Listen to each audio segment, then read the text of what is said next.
ఆ దేవుడికి ఇష్టమైంది కాదు. నువ్వు ఆరాధించు, అది నీ ఇష్టం. నీ హృదయం నుంచి రాకపోతే మౌనంగా ఉండాలి, నీ ఇష్టం. ఆరాధించొద్దు, పెదవులు తెరవద్దు. దేవుడు అంటున్నాడు, నీ హృదయంలో విశ్వసిస్తే నీ నోటితో నువ్వు ఒప్పుకుంటావు.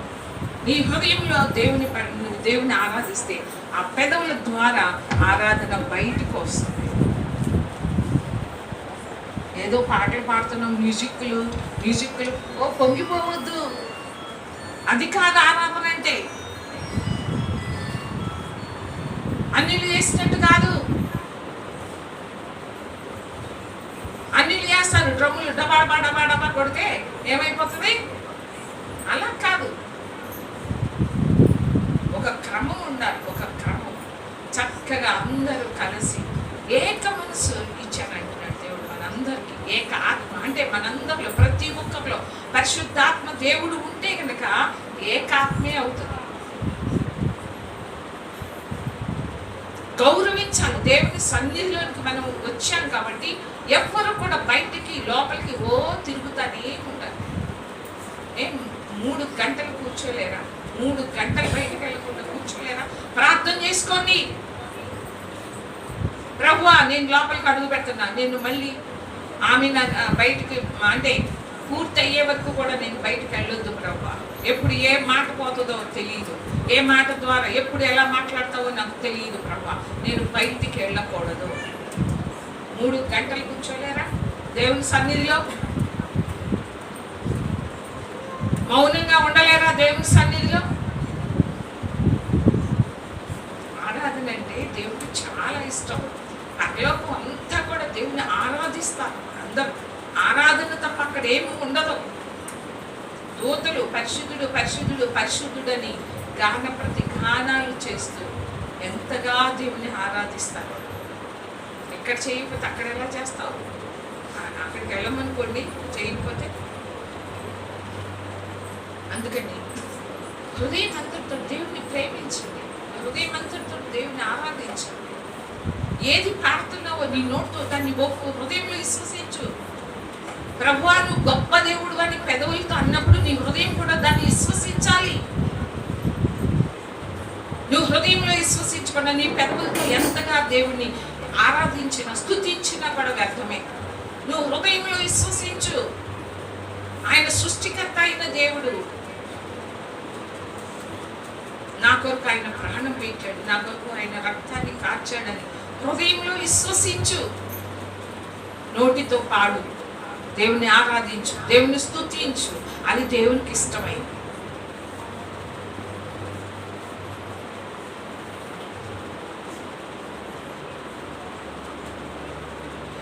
నా ప్రియమైన యేసు ప్రభు,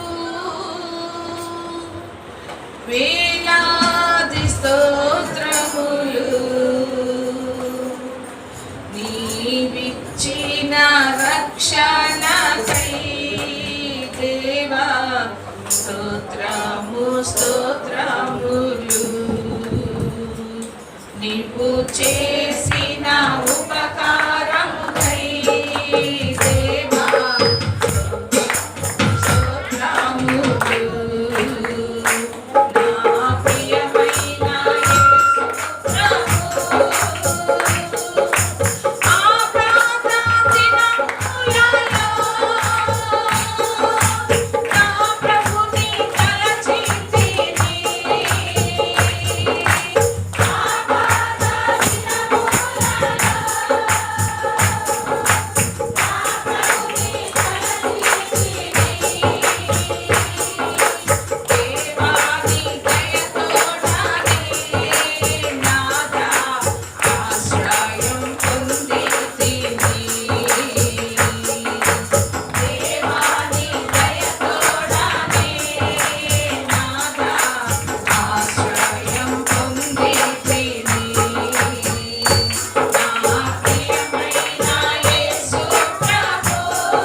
ప్రార్థన చేయండి. ఎవరైనా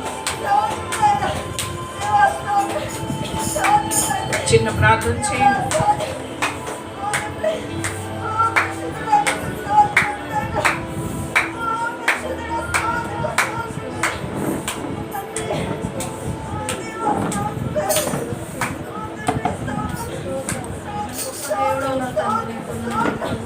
గత వారం నుంచి ఆయన ఈ వారం నాకు కింద మమ్మల్ని భద్రపరచారు. దేవుడు ఎంతో మంది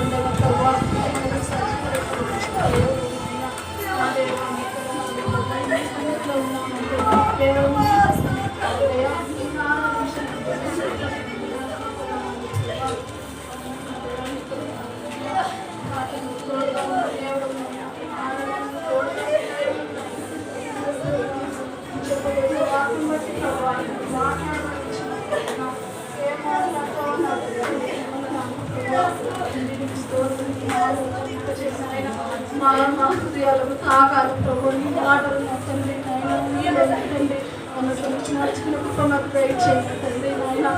అయ్యా మా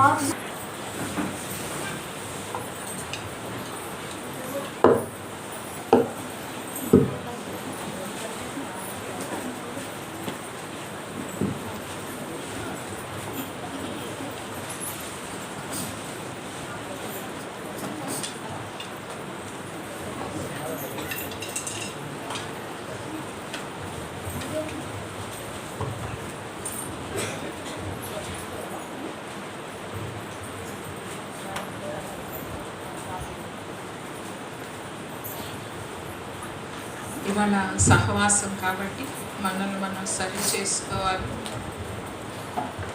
మనం సిద్ధపడాలి. కాబట్టి దేవుడు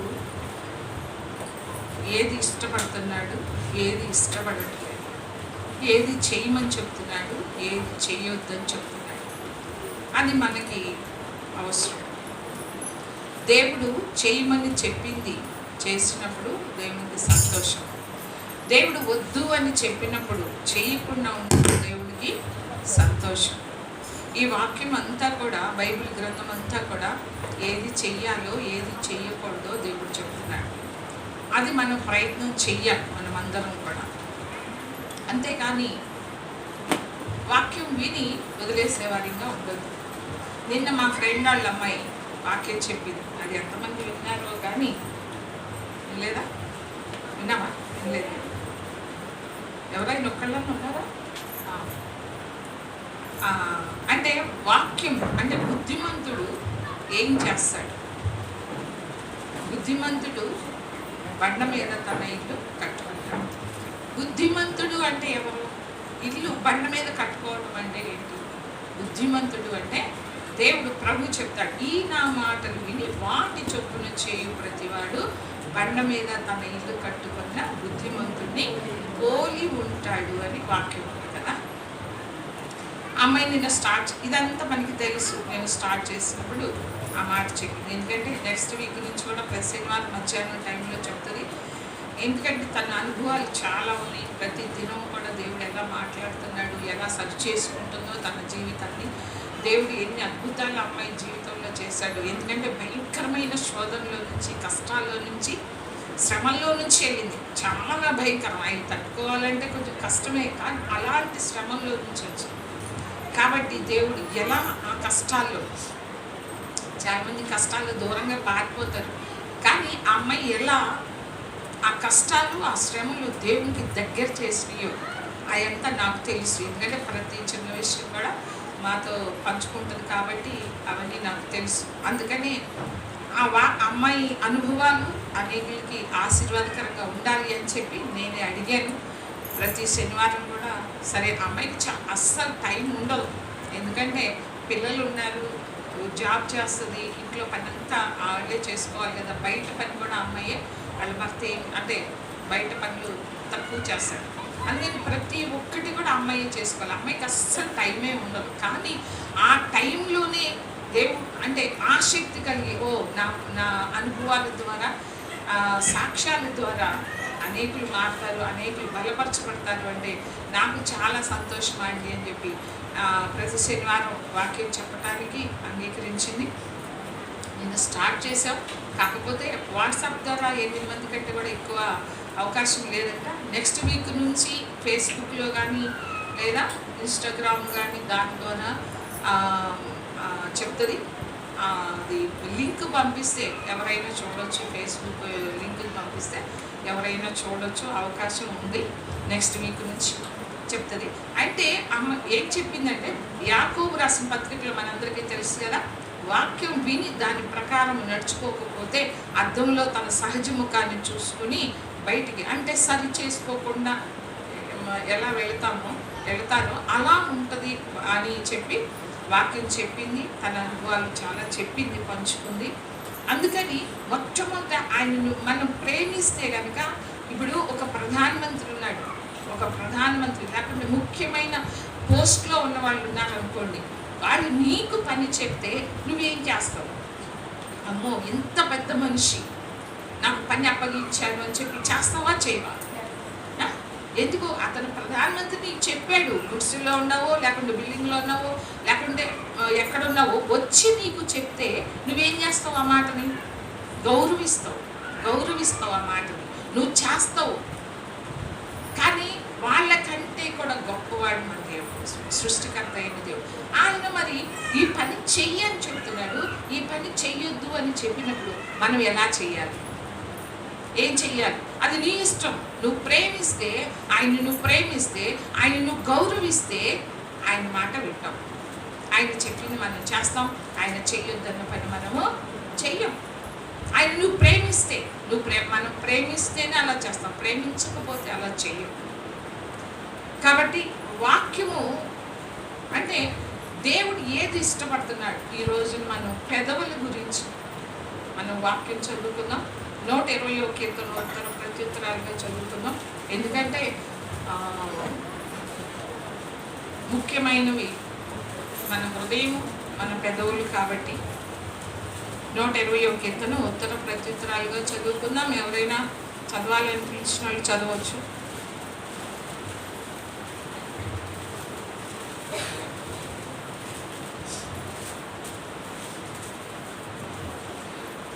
అది నాకు చాలా బాధ వేస్తుంది. ఎందుకంటే మేము యూసుఫ్గూడలో ఉన్నప్పుడు చదవండి అనగానే 10 మంది లేచేవాళ్ళు. ఎందుకో తెలుసా? ఎవరు ఫస్ట్ లేస్తే వాళ్ళు చదవాలి ఎంత ఆసక్తితో నిలబడేవాళ్ళం. ప్రార్థన చెయ్యండి అని ముగించక ముందే ప్రార్థన చేసేవాళ్ళం. ఒకళ్ళకంటే ఒకళ్ళ పోటీ అంటే ఆ తృష్ణ, ఆశ కలిగి నేను చెయ్యాలి ప్రార్థన, నేను చదవాలి వాక్యం. కానీ ఇక్కడ అంటే మీకు ఆసక్తి ఉందో లేదో నాకు తెలియదు. ఎందుకంటే హృదయ రహస్యాలు ఏంటి కూడా ఆయన మీకు ఉండొచ్చు, లేకపోవచ్చు, ఒకవేళ భయంతో చదవలేకపోవచ్చు, అవన్నీ కాదు కానీ నాకు తెలియదు. కానీ ఇక్కడ నేను చూడలేదు. ఎన్నోసార్లు చెప్పాను, అందుకని నేనే చదివేస్తున్నాను కీర్తన. ఒక్కళ్ళు కూడా లేరు. అది మీ ఇష్టం అనుకోండి, అది మీ ఇష్టం. నేను దేవుడు కూడా స్వేచ్ఛను ఇచ్చాడు కదా, మనందరికి ఇచ్చాడా లేదా? ఏమని, ఇదిగో నీ ముందు పెట్టాను, నీ ఇష్టం. ఏ మార్గంలో నడుస్తావో అది నీ ఇష్టం. ఆశీర్వాదకరమైన మార్గంలోన, శాపగ్రస్తమైన మార్గంలోన, ఏది నీకు ఇష్టం దాంట్లో నడవని దేవుడే చెప్పాడు. అది నీ ఇష్టానికి వదిలేశాడు. అలాగనే ఎవ్వరూ కూడా ఈ భక్తి అనేది ఒకటి తెలుసుకోండి, బలవంతం పెట్టేది కాదు. బలవంతం పెట్టేదైతే దేవుడు ఎప్పుడు అందరినీ మార్చేస్తాడు. అంటే ఒక మర బొమ్మలు ఉంటాయి కదా, అలా మర బొమ్మలాగా చేసేసేవాడు. కానీ దేవుడికి అది ఇష్టం లేదు. కాబట్టి మన హృదయమంతటితో మనం ఇష్టపడి మనం ఆయన్ని ప్రేమించి చేస్తే అది దేవుడికి ఇష్టమైంది. కాబట్టి ఇప్పుడు కూడా మీ ఇష్టం, అది మీరు వాక్యం చదవాలనుకుంటే చదవండి, ఆసక్తి లేనప్పుడు వదిలేయండి. సరే, ఎవరు చదవట్లేదు కదా? సరే. నా శ్రమలో నేను యెహోవాకు మొరపెట్టితిని, ఆయన నాకు ఉత్తరం ఇచ్చాను. యెహోవా అబద్ధమాడు పెదవుల నుండి, మోసకరమైన నాలుక నుండి నా ప్రాణమును విడిపించును. మోసకరమైన నాలుక ఆయన నీకేమి చేయను, ఎంతకంటే అధికముగా ఏమి చేయను. తంగేడు నిప్పులతో కూడిన బాణములను, బలాఢ్యుల వాడిగల బాణములను నీ మీద వేయును. అయ్యో, నేను మెషకులో పరదేశినై ఉన్నాను. కేదారు గుడారముల యొద్ద కాపురమున్నాను. కలహ ప్రియుని యొద్ద నేను చిరకాలము నివసించిన వాడను. నేను కోరునది సమాధానమే. అయినను మాట నా నోట వచ్చిన తోడనే వారు యుద్ధమునకు సిద్ధమగుదురు. దేవుడి వాక్యం దీవించి ఆశీర్వదించుగాక. హల్లెలూయా. ఇక్కడ దావీదు యాత్ర కీర్తన అంట. దావీదు ప్రార్థన చేస్తున్నాడు. ఏమని ప్రార్థన చేస్తున్నాడు? 2వ వచనంలో, మొదటి వచనంలో కూడా చదువుకున్నాం. నా శ్రమలో నేను యెహోవాకు మొరపెట్టి తిని ఆయన నాకు ఉత్తరం ఇచ్చాను. మనకి కూడా ప్రతి ఒక్క కుటుంబంలో, ప్రతి ఒక్కరి జీవితంలో, వ్యక్తిగత జీవితం కావచ్చు, కుటుంబ జీవితం కావచ్చు, ప్రతి ఒక్కరికి కూడా శ్రమలు ఉన్నాయి. ఒకరికి తక్కువ ఉండొచ్చు, ఒకరికి ఎక్కువ ఉండొచ్చు. అది దేవుడి చిత్తం. ఎవరికి ఎలాంటి శ్రమలు లో నుంచి నడిపించాలో, ఎలాంటి అనుభవాల నుంచి నడిపించాలో దేవుడికి సమస్తము తెలుసు. కానీ మనం ఏమనుకుంటామంటే అందరికంటే నాకే పెద్దది వచ్చింది అనుకుంటాం. నా మధ్య కూడా ఎవరు అంటున్నారు, గుర్తులు లేదు, కానీ అసలు నాకు వచ్చిన శ్రమ ఎవరికి రాదంటారు. అది తప్పు. వాళ్ళకి వచ్చిన శ్రమ అంటే నువ్వు భరిస్తావని, నువ్వు సహిస్తావని, నువ్వు ఆ శ్రమలో నీకు ఓర్పు రావాలని, సహనం రావాలని దేవుడు శ్రమల ద్వారా నడిపిస్తాడే. కానీ కావాలని నీకు ఎక్కువ పెట్టడు శ్రమలు, కావాలని నీకు కష్టాలు ఎక్కువ పెట్టడు.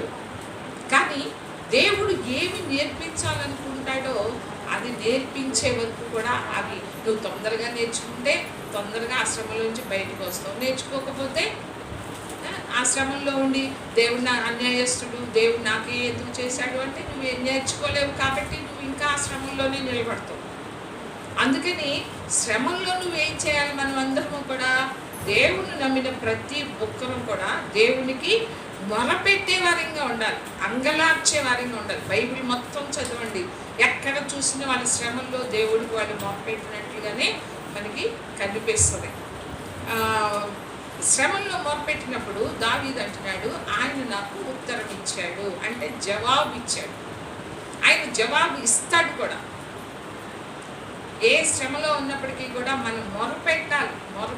మొరపెట్టినప్పుడు దేవుడు, అందుకనే ఇర్మియా గ్రంథంలో ఉంటుంది కదా, నాకు మొరపెట్టండి నేను మీకు ఉత్తరం ఇస్తాను, గూఢమైన సంగతులు మర్మాలను మీకు నేను బోధిస్తానంటాడు, బయలుపరుస్తానంటాడు. అంటే ఏంటంటే మనం మొరపెట్టడం కూడా నిజముగా మొరపెట్టాలి. మనకి కీర్తనలో ఉంది కదా, నిజముగా మొరపెట్టే వారికి నేను సమీపంగా ఉన్నాను అంటాడు. అంటే నిజంగా ఒకటి, అబద్ధంగా ఒకటి ఉంటాయా? ఉన్నాయి కాబట్టే అబద్ధంగా అంటే నిజముగా వచ్చేది వేరు, హృదయం అంతరంగాల్లో నుంచి వచ్చేది వేరుగా ఉంటుంది, పెదవుల నుంచి వచ్చేది వేరుగా ఉంటుంది. నువ్వు నిజంగా పశ్చాత్తాపంతో చేసే ప్రార్థన వేరుగా ఉంటుంది, తప్పు చేశాను అన్నట్లుగా చేసే ప్రార్థన వేరుగా ఉంటుంది. రకరకాలు ఉంటాయి. అందుకని దేవుడు అంటున్నాడు, నిజముగా మొరపెట్టే వరకు నేను సమీపముగా ఉంటాను. అంటే నిజముగా మొరపెట్టడం లేదు, నిజముగా అంగలార్చటం లేదు. 2వ వచనం చూడండి, యెహోవా అబద్ధమాడు పెదవుల నుండి, మోసకరమైన నాలుక నుండి నా ప్రాణమును విడిపించు. ఎవరైనా ప్రార్థన చేశారా?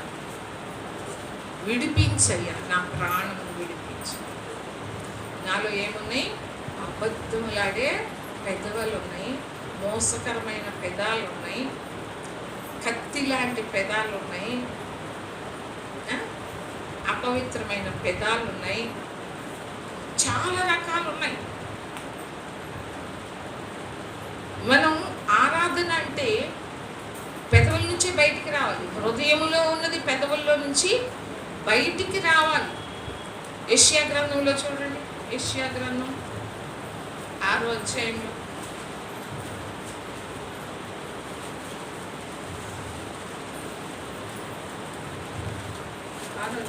మనందరికీ తెలిసిందే కదా.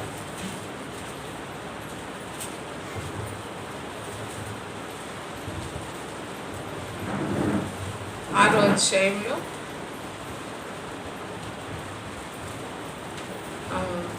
5వ వచనం 4వ వచనం చదువుదాం.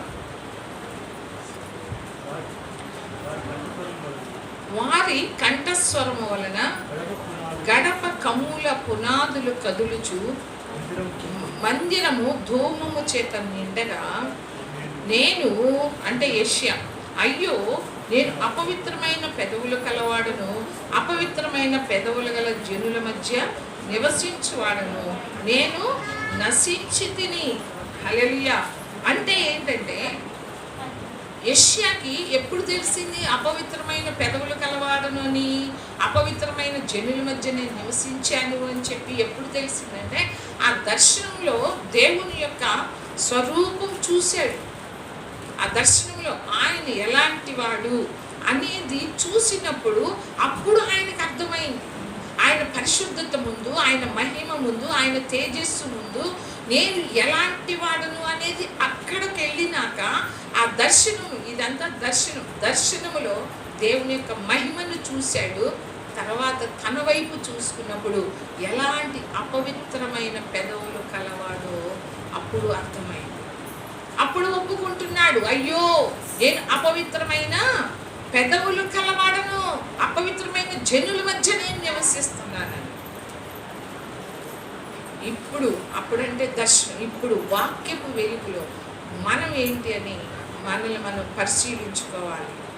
ఎలాంటి పెదవులు కలిగి ఉన్నాము మనం అందరం కూడా మనల్ని మనం పరిశీలించుకోవాలి ఈ రోజున. ఎందుకంటే మనం సహవాసంలోనికి మనం అందరం వెళ్తాం కాబట్టి మనం అందరం కూడా ఎలాంటి పెదవులు కలిగి ఉన్నాం, ఎలాంటి పెదవులు కలిగి ఉండమని దేవుడు చెప్తున్నాడు. అక్కడ చూడండి 5వ వచనంలో అపవిత్రమైన పెదవులు గల జనుల మధ్య నివసించువాడను, నేను నశించి తిని, రాజును సైన్యములకు అధిపతియునగు యెహోవాను నేను కన్నులారా చూచి తిని అనుకొంటిని. హల్లెలూయా. ఏంటంట? కన్నులారా చూశాడంట. కన్నులారా చూసేమన్నాడు, అయ్యో నేను నశించిపోతున్నా. ఎందుకంటే తనకున్న అపవిత్రతను అక్కడ ఆ తేజస్సులో చూసుకుంటున్నాడు కాబట్టి నేను ఎలాంటి అపవిత్రమైన వాడును, అయ్యో నేను నశించిపోతున్నాను అని చెప్పి అన్నప్పుడు చూడండి 6వ వచనంలో, అప్పుడు ఆ శరాపులలో ఒకడు తాను బలిపీఠం మీద నుండి కారుతో తీసిన నిప్పును చేత పట్టుకొని నా యొద్దకు ఎగిరి వచ్చి నా నోటికి దాన్ని తగిలించి, ఇది నీ పెదవులకు తగిలిను కనుక నీ పాపమునకు ప్రాయశ్చిత్తమాయను, నీ దోషము తొలగిపోయెను అనెను. హల్లెలూయా. ఆ నిప్పు అంటే అగ్ని ఎప్పుడైతే యెషయా పెదవులకు తగిలిందో అంటే అంతకుముందు ఎలాంటి పెదవులు కలిగిన వాడు? అపవిత్రమైన పెదవులు కలిగిన వాడు. అపవిత్రమైన జనుల మధ్య నేను నివసిస్తున్నాను, నావి అపవిత్రమైన పెదవులు అని తెలుసుకున్నాడు కాబట్టి అయ్యో ఇలాంటి పెదవులు నేను కలిగి ఉంటే నేను నశించిపోతాను. ఎలాంటి పెదవులు చెప్పండి, మీకు అందరికీ తెలియాలి, గట్టిగా చెప్పండి. అపవిత్రమైన పెదవులు నేను కలిగి ఉన్నాను, అయ్యో నేను నశించిపోతున్నాను అంటున్నాడు. అంటే ఇప్పుడు ఏమవ్వాలి? ప్రాయశ్చిత్తం కలగాలి. ఆ పెదవులకి ఏం కావాలంట? ప్రాయశ్చిత్తం కలగాలి. ఇప్పుడు మనం చాలా మందిని అబద్ధాలు ఆడతాం, మోసకరమైన మాటలు మాట్లాడతాం ఈ పెదవులతో, అపవిత్రమైన మాటలు మాట్లాడతాం ఈ పెదవులతో, అబద్ధములు ఆడతాం ఈ పెదవులతో. అబద్ధం ఆడే పెదవులు ఎప్పుడు అంటే అపవిత్రమైన పెదవులు ఎప్పుడు కూడా దేవుణ్ణి ఆరాధించవు, దేవుని స్తుతించవు, దేవుని మహిమపరచలేవు ఆ పెదాలు. అపవిత్రమైన పెదవులు కలిగి ఉన్న వాళ్ళం అంతకుముందు. ఇప్పుడు అయితే యెషయా అంతకుముందు అపవిత్రమైన పెదవులు కలిగిన వాడే. ఎప్పుడైతే అగ్ని తీసుకొచ్చి ఆ పెదవులను తాకించారో చూడండి, ఆ బలిపీఠం మీద నుండి కానుతో తీసిన నిప్పును చేత పట్టుకుని నా యొద్దకు ఎగిరి వచ్చి నా నోటికి అది తగిలించి, ఆ నిప్పులు, ఆ బలిపీఠం మీద ఉన్న ఆ నిప్పులు ఎప్పుడైతే ఆ దేవదూతలు తీసుకొచ్చి పెదవులకు తగిలించినయో అప్పుడు నీ పాపమునకు ప్రాయశ్చిత్తం కలిగింది. ఇప్పుడు మనమందరం పరీక్షించుకో. ఇంతకుముందు ఇక్కడికి వచ్చే వరకు కూడా నువ్వు అబద్ధాలు ఆడావా? అపవిత్రమైన పెదవులు కలిగి ఉన్నావా? ప్రాయశ్చిత్తం కావాలి ఆ పెదవులకి. ఎందుకు ఆ పెదవులకి ప్రాయశ్చిత్తం కావాలి అంటే, ఆ పవిత్రమైన పెదవులతో వచ్చినది ఏది కూడా ఆరాధన కావచ్చు, స్తుతి కావచ్చు.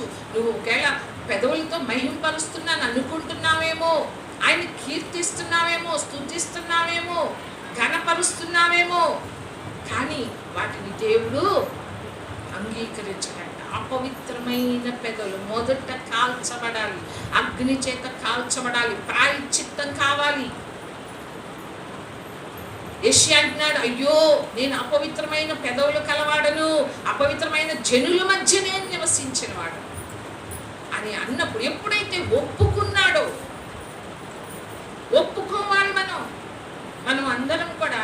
వాక్యం మనందరికీ తెలుసు కదా, అతిక్రమములు దాచిపెట్టేవాడు వర్ధిల్లడు. వాటిని ఒప్పుకోవాలి, ఒప్పుకొని విడిచిపెట్టాలి.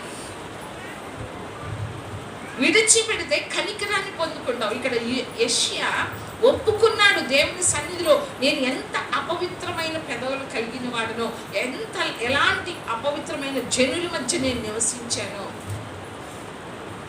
ఆ తేజస్సులో, ఆ మహిమలో, ఆ పరిశుద్ధతలో దేవుని సన్నిధిలో తన్ను తాను పరిశీలించుకున్నాడు, పరీక్షించుకున్నాడు, ఒప్పుకుంటున్నాడు దేవుని సన్నిధిలో. ఒప్పుకున్నప్పుడు అగ్ని చేత కాల్చబడింది ఆ పెదాలు. అప్పుడు పరిశుద్ధపరచబడ్డాడు. చూడండి 7వ వచనంలో, ఇది నీ పెదవులకు తగిలెను కనుక.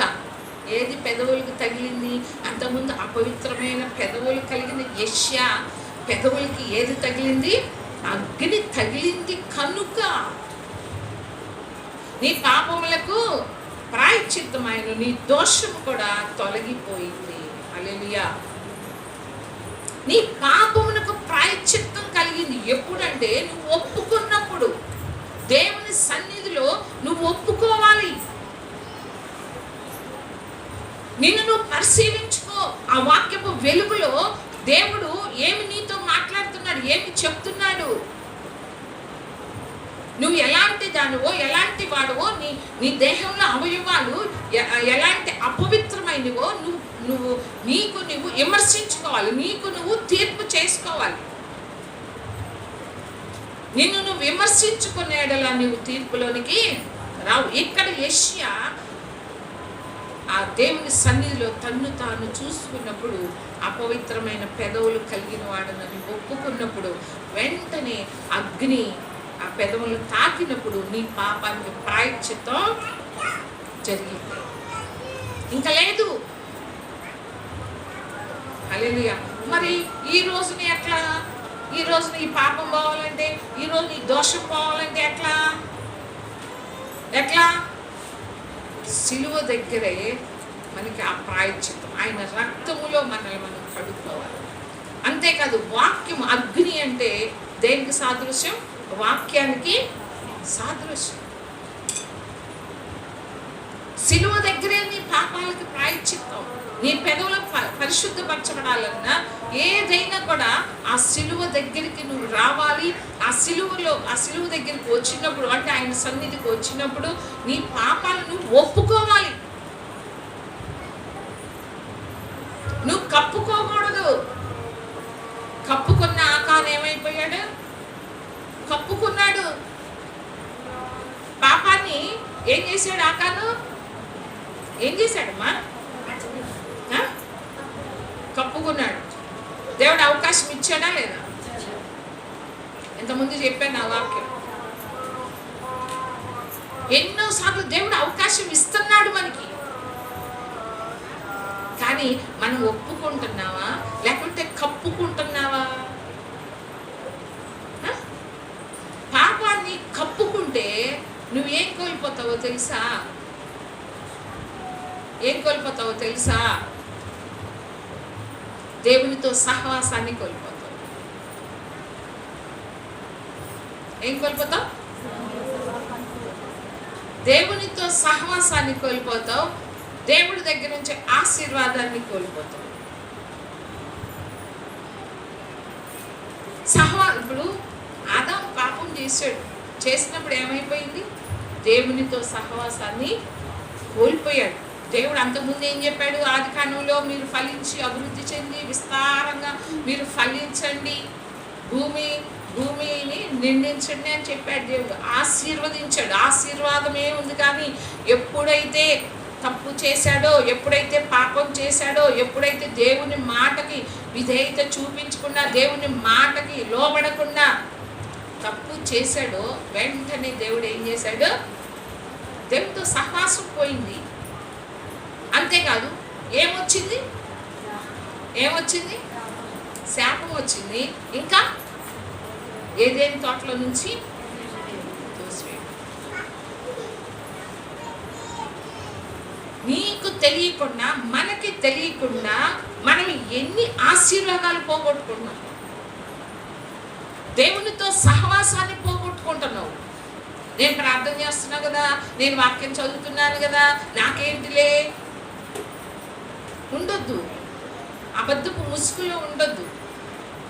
వాక్యపు వెలుగులో చూసుకో. మన జీవితాన్ని మనం వాక్యపు వెలుగులో చూసుకోవాలి.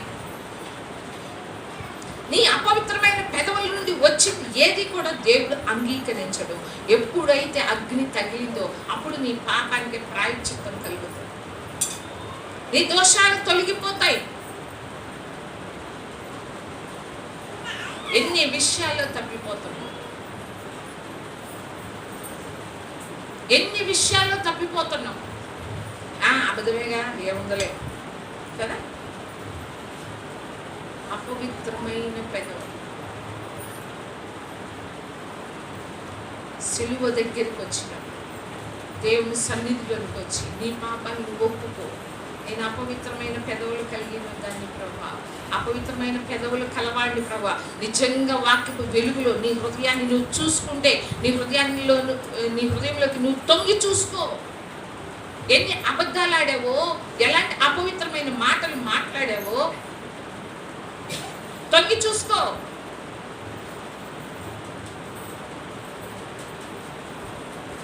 ఈరోజు సహవాసం ఒప్పుకొని తీసుకుంటే నీకు ఆశీర్వాదం. సన్నిధిలో ఒప్పుకోవాలి. ప్రభువా, నేను ఎలాంటి అపవిత్రమైన పెదవులు కలిగిన దాన్ని ఒప్పుకోవాలి. తెలిసి తెలియక అనేకం చేస్తూ ఉంటాం, తప్పిపోతూ ఉంటాం. నువ్వు తెలిసి ఏది చేసావో దాని గురించి దేవుని సన్నిధిలో కన్నీరు కాచు. యెషయా అంటున్నాడు, అయ్యో నేను నశించిపోతున్నానయ్యా, ఈ అపవిత్రమైన పెదవులు కలిగి ఉన్నాను కాబట్టి నేను నశించిపోతున్నాను.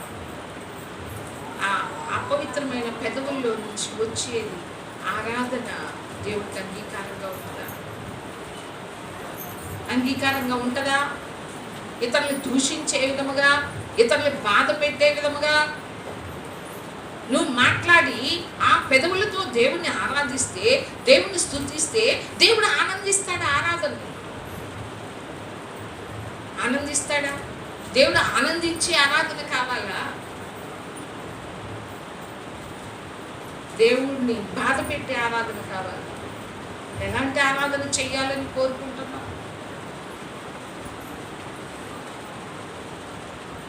నేను పరిశుద్ధుడిని కాబట్టి మీరు కూడా సమస్త ప్రవర్తన యందు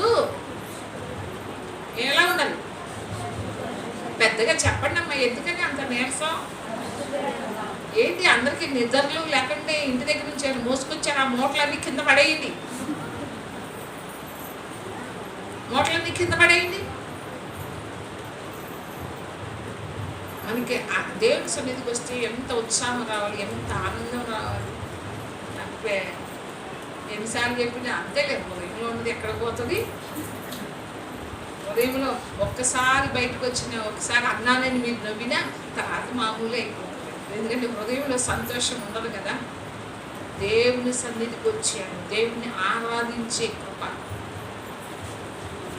ఈరోజు అసలు సహవాసంలో కూడా ఎవరైనా వచ్చారా అంటే అది కూడా పోగొట్టుకుంటున్నారు. అది కూడా పోగొట్టుకుంటున్నారు. సహవాసం అన్న కూడా నిర్లక్ష్యం ఈ రోజుల్లో, లెక్క చేయట్లేదు. కానీ దేవుడు ఏమన్నాడు? నా శరీరము తిని నా రక్తము త్రాగువాడే నిత్య జీవం గలవాడు. హల్లెలూయా. ఎంతమంది రావలేదు, ఎంతమందికి నిర్లక్ష్యం. దేవుని సహవాసం అంటే అసలు నిర్లక్ష్యం చేసే వాళ్ళకి అసలు రక్షణ ఎలా ఉంటుందో మరి ఉండదు నాకు తెలియదు. దేవుడు చెప్పిన పని చెయ్యకపోతే ఇంకేంటి? ఏంటి భక్తుడు? ఇప్పుడు భక్తులందరూ ఏం చేశారు? దేవుడు చెప్పిన వాటికి లోబడ్డారా లేదా? సహవాసం రోజు రాకుండా మిగతా ఆదివారాలు వస్తే ఏం లాభం?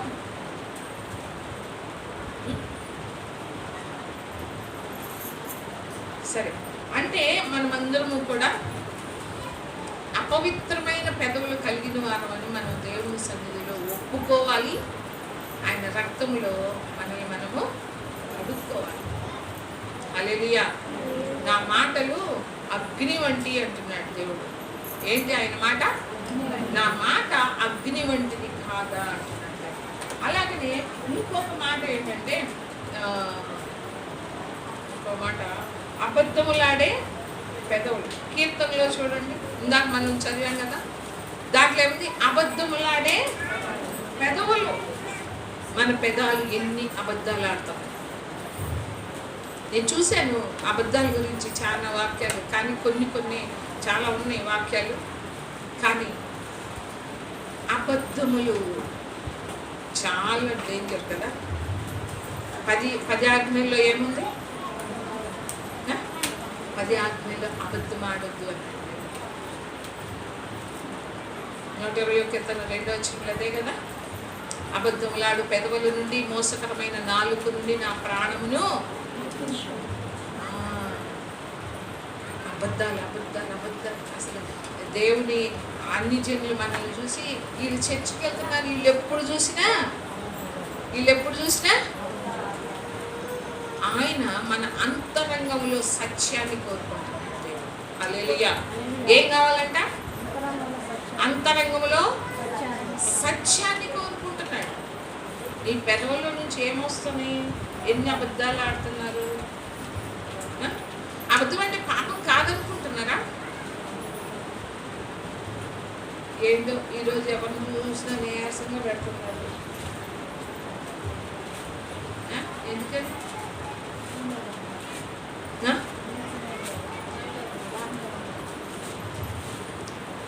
మనం ఎక్కడికి వెళ్ళినా ఏది చేసినా నీ హృదయం మారకుండా, నీ స్వభావం మారకుండా, నీ బ్రతుకు మారకుండా, నీ అలవాట్లు మారకుండా మనం ఏది పొందుకోలేము. అది మాత్రం గుర్తుపెట్టు. నీ ఆత్మ వర్ధిల్లిన ప్రకారం అన్ని విషయాల్లో నువ్వు వర్ధిల్తావు. వర్ధిల్లుతున్నట్టు కనిపిస్తావు అంతే. ఆషామాషిగా తీసుకోవద్దు. భక్తి అనేది ఆషామాషి కాదు, మనుషుల్ని మోసం చేసినట్టు కాదు, వేషధారణ కాదు. మనం పైకి చాలా మంచి వాళ్ళలాగా కనపడతాం మనుషులకి, కానీ హృదయం దేవుడు ఏం చూస్తాడు? హృదయం చూస్తాడు.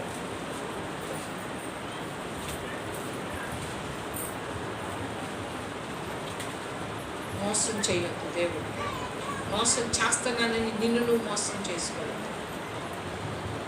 అబద్ధం ప్రార్థన చేసుకోండి. ఈరోజు సహవాసం, ప్రభువా అపవిత్రమైన పెదవులు కలిగిందని, అబద్ధంలాడే బ్రతుకునాయన. నా బ్రతుకే, నా స్వభావమే అబద్ధంలాడే స్వభావం. ఎన్నాళ్ళు ఆ జీవితంలో ఉంటావు? ఇంతకు ముందు నువ్వు అబద్ధంలాడే స్వభావమే ఇంతకుముందు నీ అపవిత్రమైన పెదవులు కలిగిన వాళ్ళమే, ఇంతకుముందు అబద్ధములాడే వాళ్ళమే.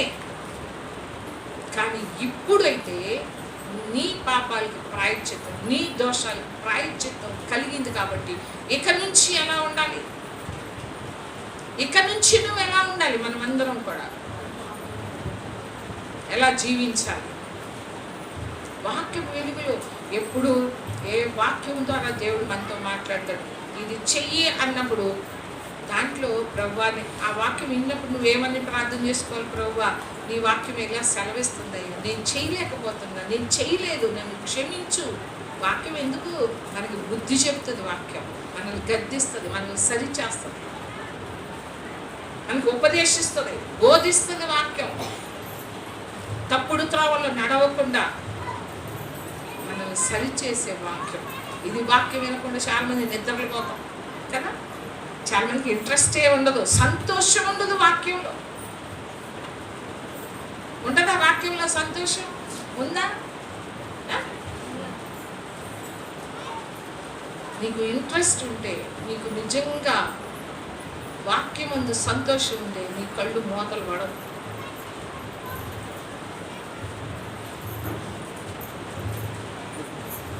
ఎప్పుడెప్పుడు ఏ మాట మాట్లాడతాడా, ఎప్పుడెప్పుడు ఏ వాక్యం నాలో ఏముందా, ఏం సరి చేసుకోమని చెప్తాడా దేవుడు, ఏం చేయమని చెప్తాడా దేవుడు అని ఆసక్తిగా శ్రద్ధగా దేవుడు వాక్యాన్ని వింటామే కానీ అటు చూస్తా ఇటు చూస్తా అటు కదులుతా ఉండలేరు. దేవుని సన్నిధిలో కదులుతారు, అటు కదులుతారు ఇటు కదులుతారు, బయటకు వెళ్తారు, లోపలికి వస్తారు. ఎందుకంటే శ్రద్ధ లేదు. వాక్యం అంటే వాక్యం ఏంటి, సరి చేసుకోవాలని ఆసక్తి లేదు, ఆ తృష్ణ లేదు. వాక్యం ఎప్పుడు కత్తిలాంటి, అదేం చేస్తుంది, నిన్ను ఉంచుతా సరి చేసు.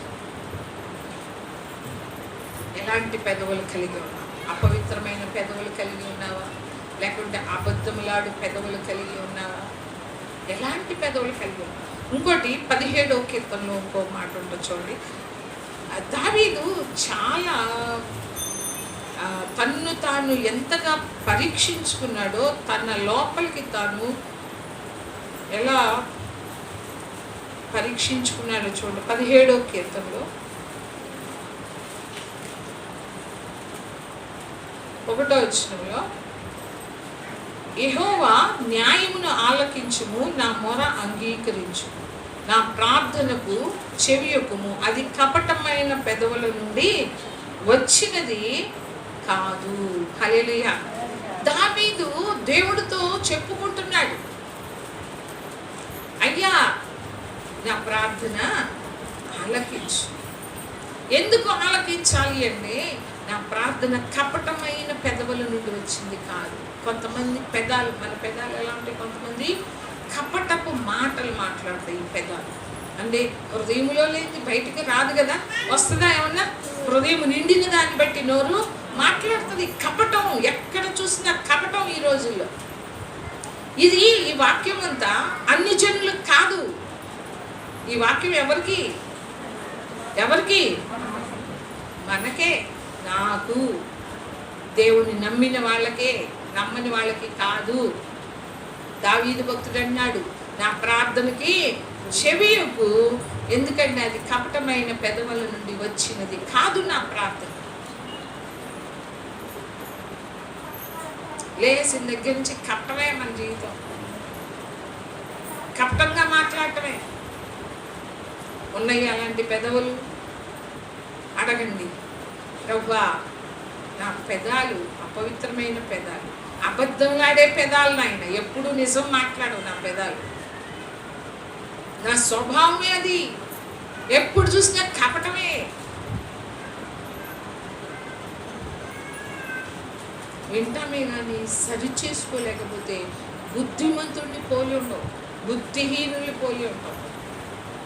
బుద్ధిమంతుడు ఏం చేస్తాడు? ఆయన మాటలు విని వాటి చొప్పున చేస్తాడు. కాబట్టి వాళ్ళని బుద్ధిమంతుడు అంటున్నాడు, ప్రభువే చెప్తున్నాడు. వినకపోతే ఆయన చెప్పిన మాట విని దాన్ని వింటున్నాం, నిద్రపోయో లేకుంటే అటు ఇటు వింటున్నావు, కానీ దాని ప్రకారం కనుక నువ్వు జీవించకపోతే నువ్వు బుద్ధిహీనుణ్ణి. పరిశీలించుకున్నాం, నేను పరిశీలించుకున్నాను, మనందరం పరిశీలించుకున్నాం. బుద్ధివంతుడిని పోలి ఉన్నావా, బుద్ధిహీనుడిని పోలి ఉన్నావా? ఎవరిని పోలి ఉన్నావు నువ్వు? ఇంకోటి చూద్దాం, 59వ కీర్తనలోనే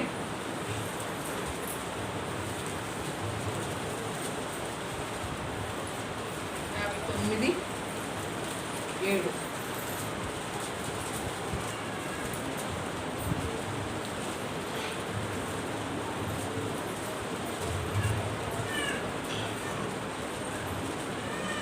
వినువారెవ్వరూ లేరనుకుని వారు తమ నోట నుండి మాటలు వెళ్ళగ్రక్కుదురు. వారి పెదవులలో కత్తులున్నాయి.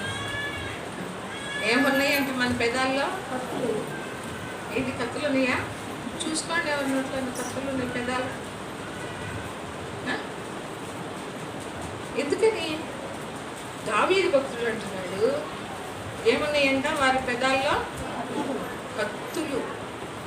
వినేవాళ్ళు ఎవ్వరూ లేరనుకొని వారు తమ నోట నుండి మాటలు వెళ్ళగక్కుతారంట. వినేవాడు ఒకడు ఉన్నాడని మర్చిపోతాం. వినువారు ఎవ్వరూ లేరనుకుంటాం మనం అందరం కదా.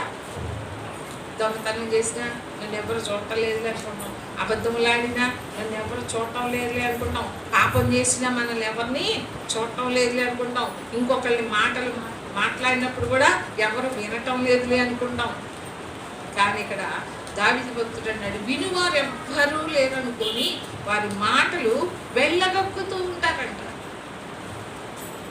వారి పెదాలు ఏమున్నాయి మనందరికీ తెలుసు కదా. అమ్మో, మాటలు వాళ్ళు మాట్లాడితే కత్తి పొడిచినట్టే ఉంటాయి అంటావా? కత్తితోటి పొడవాల్సిన అవసరం లేదు. ఎలా? కత్తిపోటు లాంటి మాటలు. హల్లెలూయా. పెదాలు ఏం పెట్టుకుంటారు ఎప్పుడు కూడా? కొంతమంది ఏం పెట్టుకుంటారు చెప్పండి? ఏం పెట్టుకుంటారు? కత్తులు. ఏంటి ఇప్పుడు చెప్పాను కదా నేను. అంటే ఆ మాట అంటానికి కూడా ఇష్టపడలేదా? అంటే అంత బుద్ధిమంతులు మనం. ఎంతమందిని బాధపరిచాం మన మాటల ద్వారా. ఎంతమంది బాధపడి ఉంటారు, ఎంతమంది కుళ్ళుకొని ఏడ్చి ఉంటారు. చెప్పండి, ఎవరు బాధపడలేదా? అయ్యే కత్తులు. మన పెదాల్లో ఏమున్నాయి? కత్తులే కత్తులు. క్రిస్టియన్స్ పెదాల్లో ఏమున్నాయంట? మన మాటలు ఎప్పుడు కూడా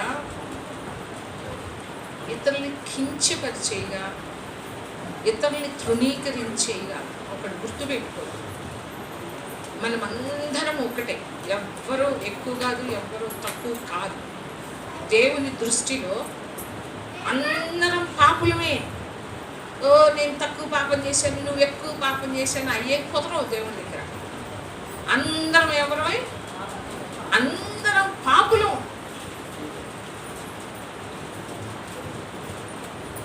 నేను మంచిదాన్ని, నేను పరిశుద్ధురాలని, నేను నీతిమంతురాలని, యథార్థపరురాలని అవన్నీ కుదరవు దేవుడి దగ్గర. అసలు దేవుడికి నీకే తెలుసు నువ్వు ఎలాంటి దానివో, ఎలాంటి వాడు నీకు తెలుసు. ఎవరిని కూడా తృణీకరించేటట్టు మాట్లాడొద్దు, గాయపరిచేలాగా మాట్లాడొద్దు. ఆ తొందరలో ఒకవేళ మాట్లాడినా మనం మళ్ళీ సరి చేసుకోవాలి. ఏం చేయాలి మనం? అయ్యో ఆ కోపంలో ఏదన్నాను ప్రభా నన్ను క్షమించాయి అని చెప్పి వాళ్ళ దగ్గర కూడా వెళ్ళి అమ్మ కోపంలో ఏదన్నానమ్మా నన్ను క్షమించి, ఇంకెప్పుడు అలాంటి మాటలు రావు అని చెప్పి మనము అలా మాట్లాడాలి. కానీ నువ్వు ఏ స్థితిలో ఉన్నా కూడా వాళ్ళకి నువ్వు ఎలా మాట్లాడాలి? వాళ్ళకి ఆదరణ కలిగించే మాటలు మాట్లాడాలి. నీ పెదవుల నుంచి ఏం రావాలి? వస్తుంది ఎప్పుడన్నా? నీ మాటలు ఎవరినైనా బలపరిచినాయా? ఎవరినైనా ఆదరించినాయా? పడిపోయిన వారిని లేవదీసినాయా? నీ మాటలో పడిపోయిన వాళ్ళని ఇంకా వేస్తాం మనం. మన స్వభావం అది. ఏం చేస్తాం మనం? అప్పుడు వ్యభిచారంలో పట్టబడిన స్త్రీ దగ్గరికి రాళ్ళు తీసుకుని వచ్చారు అందరూ. ఏం తీసుకుని వచ్చారు? వాళ్ళల్లో ఏమున్నాయి? ఉన్నాయా లేవా? దేవుడే ప్రభు ఏమన్నాడు? ఏ పాపం నీవే లేకపోతే మొదట ట్రై అయ్యి అన్నాడు. వాళ్ళు ఇశ్రాయేల్ ప్రజలే. మళ్ళీ అబ్బో మేము పరిశుద్ధులు నీతిమంతులు అనుకునే వాళ్ళే వాళ్ళు. మరి ఎందుకంటే ప్రభు ఆ మాట అన్నప్పుడు వెనక తిరిగి వెళ్ళిపోయారు? మరి రాయి వేయటానికి అర్హులా వాళ్ళు? అంటానికి అర్హులా? కాదు. మరి మనము పాపులు అయినప్పుడు ఇతరులు అంటానికి నీకేం అర్హత ఉంది? తీర్పు తీర్చడానికి నీకేం అర్హత ఉంది? నీకు చేత అయితే మేలు చేయి, లేకుంటే నోరు మూసుకొని కూర్చున్నాం అంతే. ప్రార్థన చేయి వాళ్ళ గురించి. రాళ్ళు విసరకూడదు.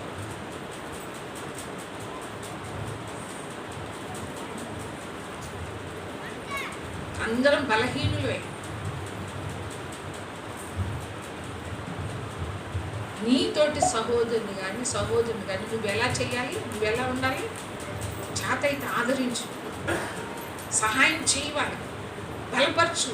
జారిపోతుందేమో, అయ్యో ఈ ఆత్మ దిగజారిపోతుంది, నశించిపోతుంది అని చెప్పి ఆత్మని రక్షించడానికి ప్రయత్నం చేయి. బలపరిచే మాటలు మాట్లాడు, కానీ కత్తులు పెట్టుకోవద్దు పెదవుల్లో.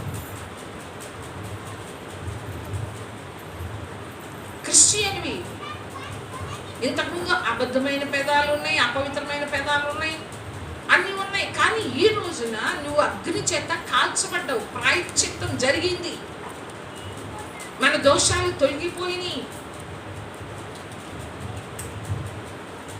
ప్రాయశ్చిత్తం జరిగినాక నీ పెదాలు ఎలా ఉండాలి తర్వాత చెప్తాను. ఎలాంటి పెదాలు కలిగి ఉండాలో.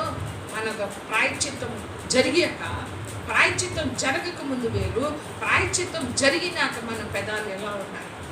ఇప్పుడు ప్రాయశ్చిత్తం జరిగిన తర్వాత కూడా మన పెదాలు ఎలా ఉంటున్నాయి? అపవిత్రమైన పెదాలు, అబద్ధములాంటి పెదాలుగానే ఉన్నాయి.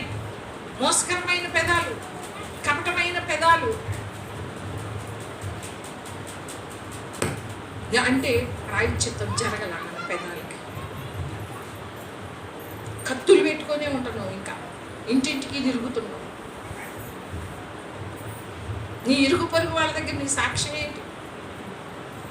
ఒక్కళ్ళ చేత నువ్వు చెప్పించు సాక్ష్యం.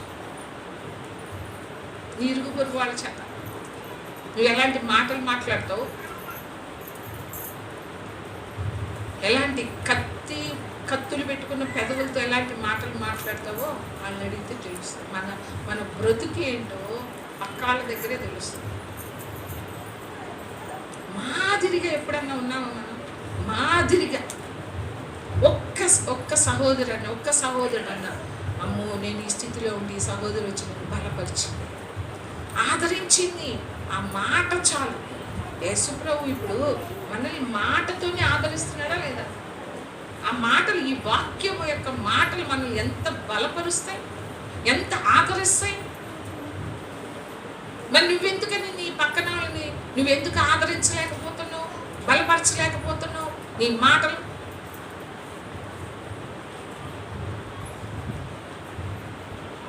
వాళ్ళు ఏమైనా అనుకోని, ఎదుటాళ్ళు ఏమైనా అనుకోని, నువ్వు దేవుని దృష్టిలో ఎలా ఉన్నావు? దేవుడు చెయ్యమని చెప్పినప్పుడు అది చెయ్యాలి అంతే. కొంతమంది అంటారు అయ్యో ఇలా ఉంటే ఏమి శాతగాని వాళ్ళు అనుకుంటున్నారు అనుకోని, దేవుని దృష్టిలో నువ్వు ఎలా ఉన్నావు? మనుషులు మెచ్చుకునేవాడు యోగ్యుడు కాదు, ప్రభు మెచ్చుకునేవాడు. అది ప్రభు మెచ్చుకుంటే చాలు. ప్రభు, నేను అంటే మెప్పు కోసం కాదు, కానీ నేను ఒక ఉదాహరణ నా జీవితంలో జరిగింది చెప్తున్నాను. అంటే మా అత్తయ్య మన చనిపోయారు కదా. అయితే అంతకుముందు చాలా విషయాల్లో కొంచెం ఉంటాయి కదా ఎవరికైనా, అందుకని కొంచెం బాధ ఉండేది. ఎందుకంటే అందరూ తెలిసిన వాళ్ళే కాబట్టి చెప్తాను ఆ మాట ఏంటో కూడా. మా అత్తయ్య అంది, అంటే పెళ్ళైన తర్వాత మాకు నష్టం వచ్చినాక అంది ఆ మాట, మళ్ళీ మొన్న కూడా అంది అదే మాట. అందుకని నాకు చాలా బాధ అనిపించింది. ఏమందంటే నువ్వు మా ఇంటికి వచ్చావు దరిద్రం కొట్టుకుంది మా ఇంటికి అంది. ఇంకా మనుషులే కదా, బాధ కలిగింది. ఇంకా సమాధానం పోగొట్టుకున్నాను, నేను పోగొట్టుకున్నాను. ఆమెకు అట్లా తెలియదు. దేవుడు నమ్ముకుంది, నాకంటే ముందే నమ్ముకుంది మా అత్తయ్య. కానీ నేను సమాధానం పోగొట్టుకుంటే ఇక అలిగి వెళ్ళిపోయింది మా ఇంట్లో నుంచి. వెళ్ళిపోయిన తర్వాత ఇంకా నేను ప్రార్థన చేసుకున్నాను. ఎందుకంటే ఇక ఆమె వెళ్ళింది వస్తుందో రాదో తెలియదు. ఎందుకంటే మరి అంత కోపంగా వెళ్ళిపోయింది, వస్తుందో రాదో తెలియదు. కానీ సమాధానం లేదు. ఆమె దగ్గరికి వెళ్ళి క్షమాపణ అడగాలి, ఎట్లా అని చెప్పి దేవుడి దగ్గర అడిగాను, ప్రార్థన చేశాను. ప్రభువా, మరి నేను చేసి ఆమె తొందరపడిందని నేను కూడా తొందరపడ్డాను, నన్ను క్షమించిన ఆయన. కానీ నాకు ఇంకొక అవకాశం ఆమె మా ఇంటికి వచ్చేలాగా చెయ్యి, నీ చిత్తం అయితే ఆమె మా ఇంటికి వచ్చేలాగా చెయ్యని ప్రార్థన చేసుకున్నాను. అసలు మధ్యలో చాలా జరిగింది. తర్వాత ఒక పాస్టర్ గారు వాళ్ళ అక్కయ్య కూతురు ఊరికి వెళ్ళినప్పుడు ఆమె ఫోన్ చేసి ఏమని ఫోన్ చేసిందంటే, అమ్మమ్మని మీ ఇంటికి తీసుకురమ్మంటారా వద్దంటారా? ఇక పాస్టర్ గారు ఏమన్నారంటే తీసుకురమ్మన్న తర్వాత తీసుకొచ్చిన తర్వాత ఇంకా అంటే మనకి ప్రేమ పుట్టాలి, మన హృదయంలో ఏం కలగాలి? ప్రేమ లేకుండా ఇసుక్కుంటూ తింటే లేకపోతే అని చెప్పి ఇసుక్కుంటూ చేస్తే దేవుని దృష్టిలో అది మనం ఫలాన్ని పొందుకోలేము. ఫలం ఎప్పుడూ పొందుకోలేము. మన హృదయం నాకు తెలుసు, కానీ అది మనకు కావాలంటే వచ్చేది కాదు కదా. మన హృదయంలో కలగాలి, ప్రేమించి ఆమెకు చెయ్యాలి. ప్రేమించకుండా నేను మాట్లాడదు కదా, మళ్ళీ తిరిగి వచ్చింది ఏదో పడేద్దాం అన్నట్టుగా కాకుండా దేవుడు ఆ ప్రేమ ఇచ్చాడు. అందుకనే ఆమెకి ప్రేమతోనే నేను చేశాను. దేవుడు కృపను బట్టి మా అత్తయ్యని అడిగాను, అత్తయ్య నేను ఏదన్నా నీకు బాధ కలిగిస్తే కనుక నన్ను క్షమించు అని అడిగినప్పుడు మా అత్తయ్య కూడా అంతే, అదే ముందులేమ్మా నేను కూడా అన్నాను కదా అని ఇక అయిపోయిన తర్వాత మొన్న ఊరికి వెళ్తే నా దగ్గర ఉన్నది 3 నెలలే. అత్తయ్య 3 నెలలే ఉంది. కానీ అసలు ఊరంతా ఎలా అనుకుంటున్నారంటే నాకు ఆశ్చర్యం వేసింది. అంటే మనం చేసే పనిని ఎంతమంది గమనిస్తున్నారో చూడండి. నేను మొన్న వెళ్ళినప్పుడు వేణపాలెం వెళ్ళినప్పుడు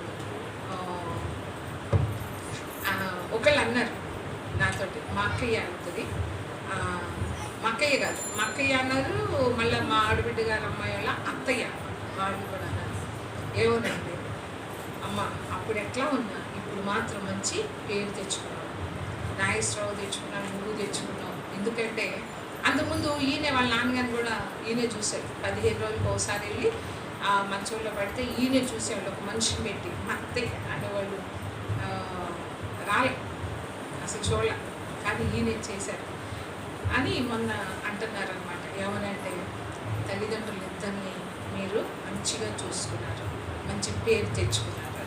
హల్లెలూయా. అంటే ఏంటంటే ఇప్పుడు నేను మనుషుల మెప్పు కోసం చేయలేకండి, ఏదో ఊరంతా మెచ్చుకుంటానో లేకుంటే వాళ్ళు వీళ్ళు ఏదో మనల్ని ఆకాశానికి ఎత్తేస్తారనో నేను చేయలేదు అసలు. కానీ నేను దేవునికి భయపడి, ఎందుకంటే సమాధానం పోగొట్టుకోకూడదు మనము. హృదయంలో అలాంటి మనస్సు, అంటే ఆమెని ద్వేషించే మనసు, నన్ను ఎందుకు అంది, పెళ్ళైన దగ్గర నుంచి ఎందుకు నన్ను ఎలా అంది, అసలు ఇవిని చూడకూడదు అనే మనస్సు ఉంటే కనుక అది చూడలేదు. కానీ దేవుణ్ణి బట్టి చూసాం కాబట్టి అక్కడ ఏమైంది, మనుషులు కూడా అంటే ప్రభువు మెచ్చుకుంటే మనకి మనుషులు మెచ్చుకోకపోయినా పర్వాలేదు. అందుకని మనుషులు మెచ్చుకునేవాడు ధన్యుడు కాదు, ప్రభువు మెచ్చుకునేవాడు ధన్యుడు.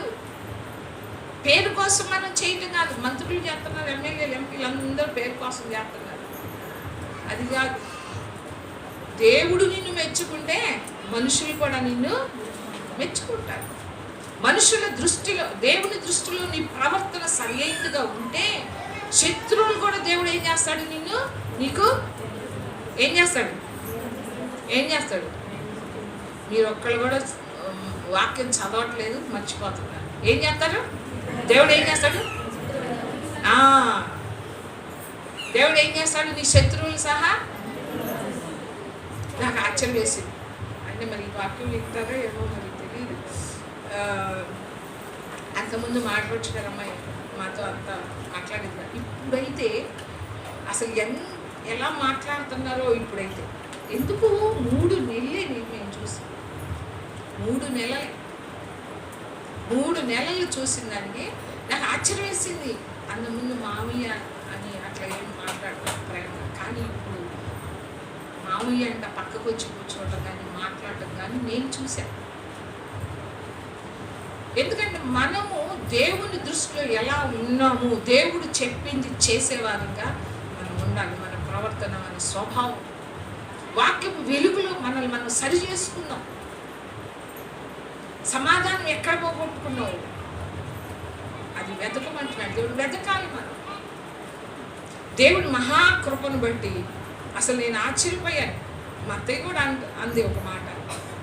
అయితే ఆ విషయం నాకు చాలా సంతోషం. యేసయ్య నన్ను ఇక్కడికి తీసుకొచ్చాడని చాలా సార్లు.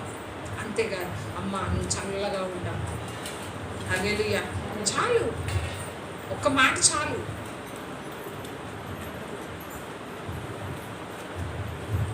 మనుషులు ఇప్పుడు ఆ రూమ్లో ఉంది, ఎలా చేసినా ఎవరు చూసేవాళ్ళు ఎవరు ఉన్నారా?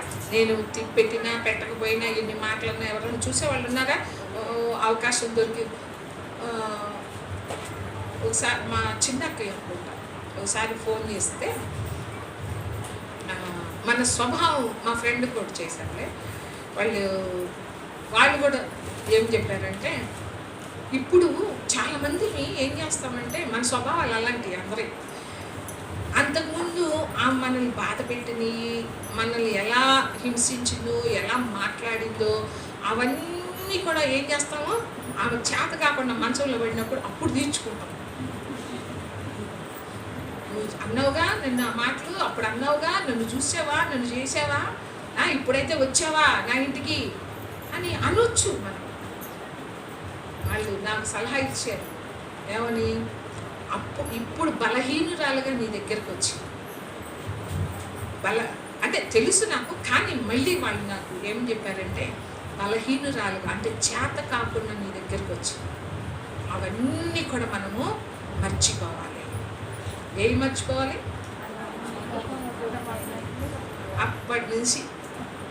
ఎప్పటి నుంచి పెళ్ళైన మరుసటి రోజు నుంచి ఏమందో తెలుసా, అందరూ మా ఇంటికి చూడటానికి వస్తే రండి మా నల్లటి కోటకు సుద్దురు గారి అదే కదా. అప్పటి నుంచి అదే చెప్పారు. ఇప్పుడు బలహీనురాలుగా మీ దగ్గరికి వచ్చి చేత కాకుండా వచ్చి అవన్నీ ఇప్పుడు మనం అని మన కోపాన్ని, మనకున్న మనసులో ఆ బాధని వాళ్ళ మీద మనము తీర్చుకోకూడదు. వాళ్ళు నిస్సహాయ స్థితిలో ఉంటారు ఆ టైంలో. నాకు చాలా బాధేసేది ఆమె చూస్తుంటే, తినకపోతే ఎంత బాధేసేదో. నిస్సహాయ స్థితిలో ఉన్న వాళ్ళని చూస్తే ఎంత బాధ కలుగుతుంది కదా. మనకి దొరికింది కదా ఛాన్స్ అని చెప్పి మనం వాళ్ళని బాధ పెట్టుకోవడం. హల్లెలూయా. అందుకని కపటమైన మాటలు ఎక్కడ 50 ఎక్కడ చూసాం? 17 కీర్తనలో కదా దావీదు భక్తుడు ఏమన్నాడు? కపటమైన పెదవుల నుండి వచ్చినది కాదు నా ప్రార్థన. ఉండకూడదు మనకి అలాంటి కపటమైన మాటలు మాట్లాడేవారిగా, పైకి ఒకటి లోపలికి ఒకటి మనం మాట్లాడేవారిగా ఉండవద్దు. హల్లెలూయా. అంతేకాదు ఇంకొకటి చూడండి, సామెతల్లో చూడండి,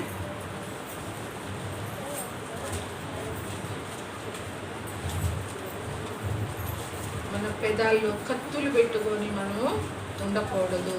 సామెతలు 24లో ఉంటుంది చూడండి.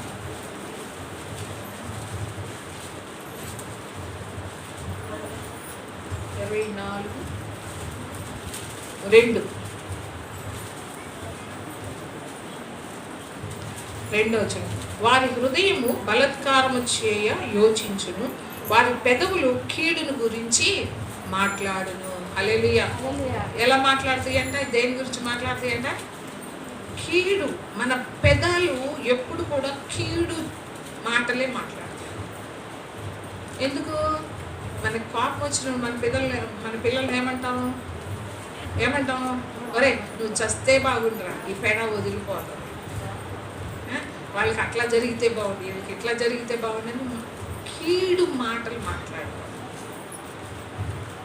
వాళ్ళకి మంచి జరిగే మాటలు అంటే ఆశీర్వాదకరమైన మాటలే మన నోట నుండి రావాలి, కానీ వాళ్ళకి కీడు కలిగించే మాటలు రాకూడదు. ఎలాంటి మాటలు వస్తున్నాయి వాళ్ళకి? కీడు. చాలామంది కుటుంబాల మధ్య సమాధానం లేకుండా, భార్యాభర్తల మధ్య సమాధానం లేకుండా వాళ్ళకి చెప్తాం, వీళ్ళకి చెప్తాం అంటే కీడు చేసే మాట. మన పెదవులు మాట్లాడకూడదు. చాలా టైం అయిపోయింది. సరే, ఇంకా సామెతలు 19లోనే ఉంటుంది చూడండి. త్వరగా ముగించేస్తాను. 19:1. బుద్ధిహీనుడై తన పెదవులతో మూర్ఖముగా మాట్లాడు అని కంటే యథార్థముగా ప్రవర్తించు దరిద్రుడే శ్రేష్ఠుడు. హల్లెలూయా. అంటే మూర్ఖము. చాలా మంది అంటాం కదా, ఈడు వట్టి మూర్ఖులాగా మాట్లాడుతున్నాడు. మూర్ఖత్వం పెదవుల నుంచి అంట మూర్ఖముగా మాట్లాడుతాడు అంట బుద్ధిహీనుడు ఎలా మాట్లాడతాడు?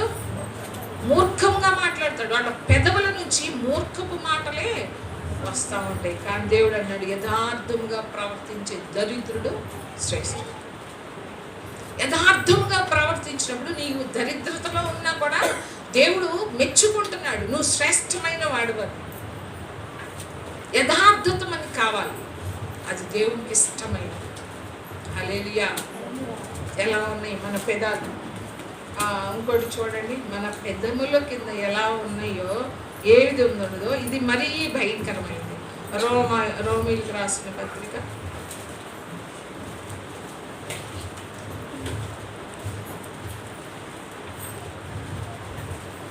13:13.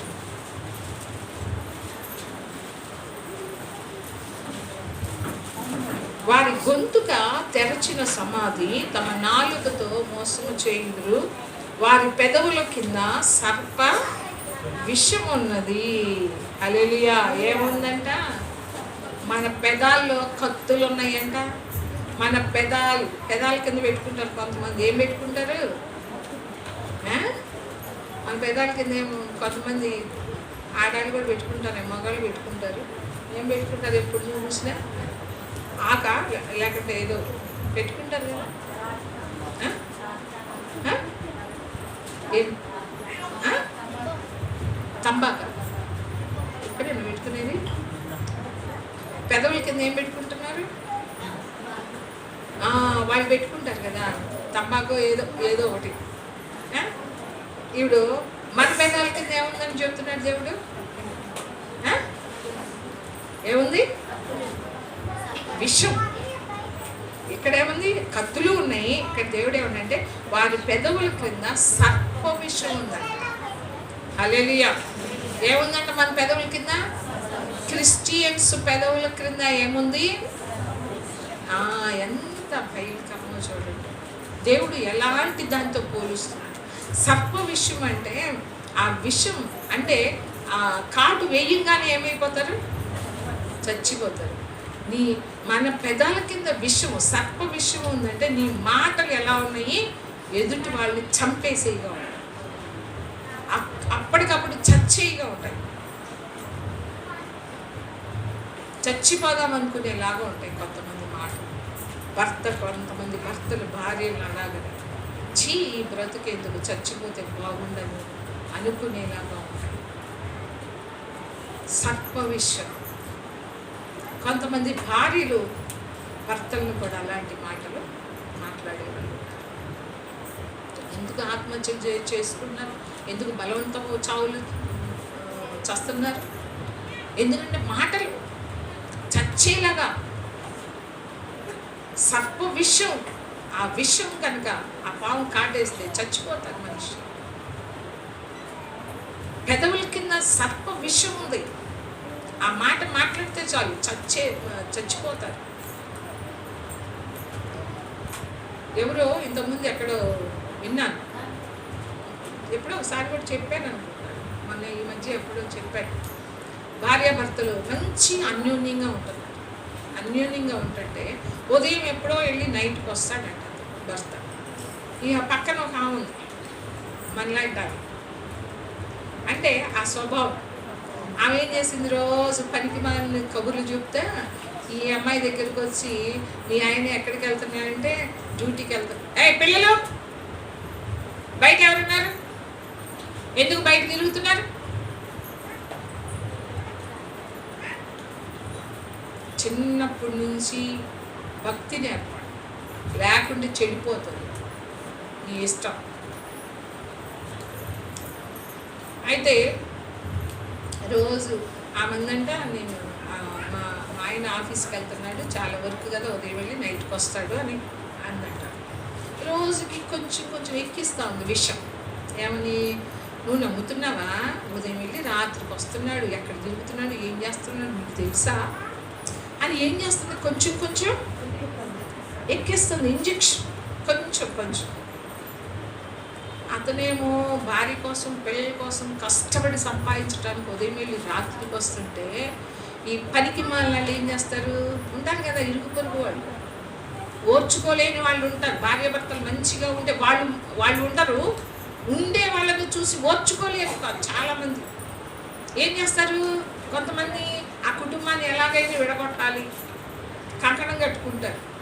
ఇక ఏం చేసింది, రోజు ఈ ఏళ్ళకి బుద్ధి ఉండదు, భర్త మీద ఉన్న పక్క వాళ్ళ మీద ఉన్న నమ్మకం భర్త మీద ఉండదు. అదేంటో నాకు అర్థం కాదు. వాళ్ళు వచ్చి చెప్పంగానే ఓ భర్త ఇలాంటి వాడు అనుకుంటారు. ఆమె వచ్చి చెప్పింది నెల రోజులు వెంత. కనీసం భర్తను కూడా అడగకుండా ఏం చేసింది, 2 పిల్లలు ఇక వాళ్ళకి ఇష్టం పెట్టింది, ఆమె వేసుకుని చచ్చిపోయింది.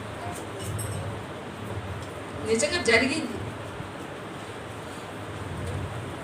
విషపు మాటలు కనీసం భర్తను అడగటం కానీ, నా భర్త అలాంటి వాడని భర్త మీద నమ్మకం కానీ ఆమెకి లేవు. ఎందుకంటే ఆ మాటలు ఎలా పని చేస్తున్నాయో చూడండి.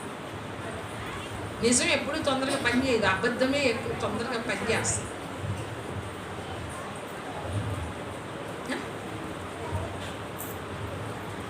ఎలాంటి విషం పెట్టుకుంటున్నాం మనం మన పెదవుల కింద.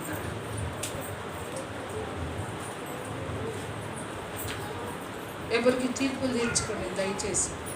నీకు తెలిసి తెలియకుండా చాలామంది ఏం చేస్తామంటే, నీకు ఇష్టమైన వాళ్ళు ఉన్నారనుకో, వాళ్ళు తప్పుడు పనులు చేసినా వాళ్ళ వైపే నువ్వు మాట్లాడొద్దు. నీకు తెలియని విషయాలు నువ్వు తలదూర్చొద్దు. ఎందుకంటే దేవుడు నీకు తీర్పు తీరుస్తాడు, జాగ్రత్త. 2 మనుషులు ఉన్నప్పుడు వాళ్ళు ఏం మాట్లాడుతుంది మూడో మనిషికి తెలుస్తుందా? తెలియనప్పుడు నువ్వు ఎందుకు మాట్లాడుతున్నావు? మాట్లాడకూడదు, ఎవరికి తీర్పు తీర్చొద్దు. పెదవుల కింద ఏముంది, సర్ప విషం ఉందంట. అంటే ఆ విషం చిమ్ముతూ ఉంటారు చాలా కుటుంబాలు, పాడు చేస్తారు. మనల్ని మనం ఆలోచించుకున్నాం, ఎలాంటి పెదవులు కలిగి ఉన్నాం? అపవిత్రమైన పెదవులు కలిగి ఉన్నామా? అబద్ధమైన పెదవులు కలిగి ఉన్నామా? కపటమైన పెదవులు కలిగి ఉన్నామా? కత్తులు పెట్టుకున్న పెదవులు కలిగి ఉన్నామా? ఎలాంటి పెదవులు? సర్ప విషయం ఉంటుందంట మన పెదవులు కలిగి. ఏముంది? ఎలాంటి పెదవులు కలిగి ఉన్నాం మనం పరిశీలించుకున్నాం. ప్రభువా, ఇప్పటి వరకు నేను అలాంటి పెదవులే కలిగి ఉన్నాను ప్రభువా. సర్ప విషయం ఉంది నాయన. నిలువెల్ల ఘోరపు విషమేనయ్యా, మనిషిగా పుట్టిన సర్పాన్నయ్యా.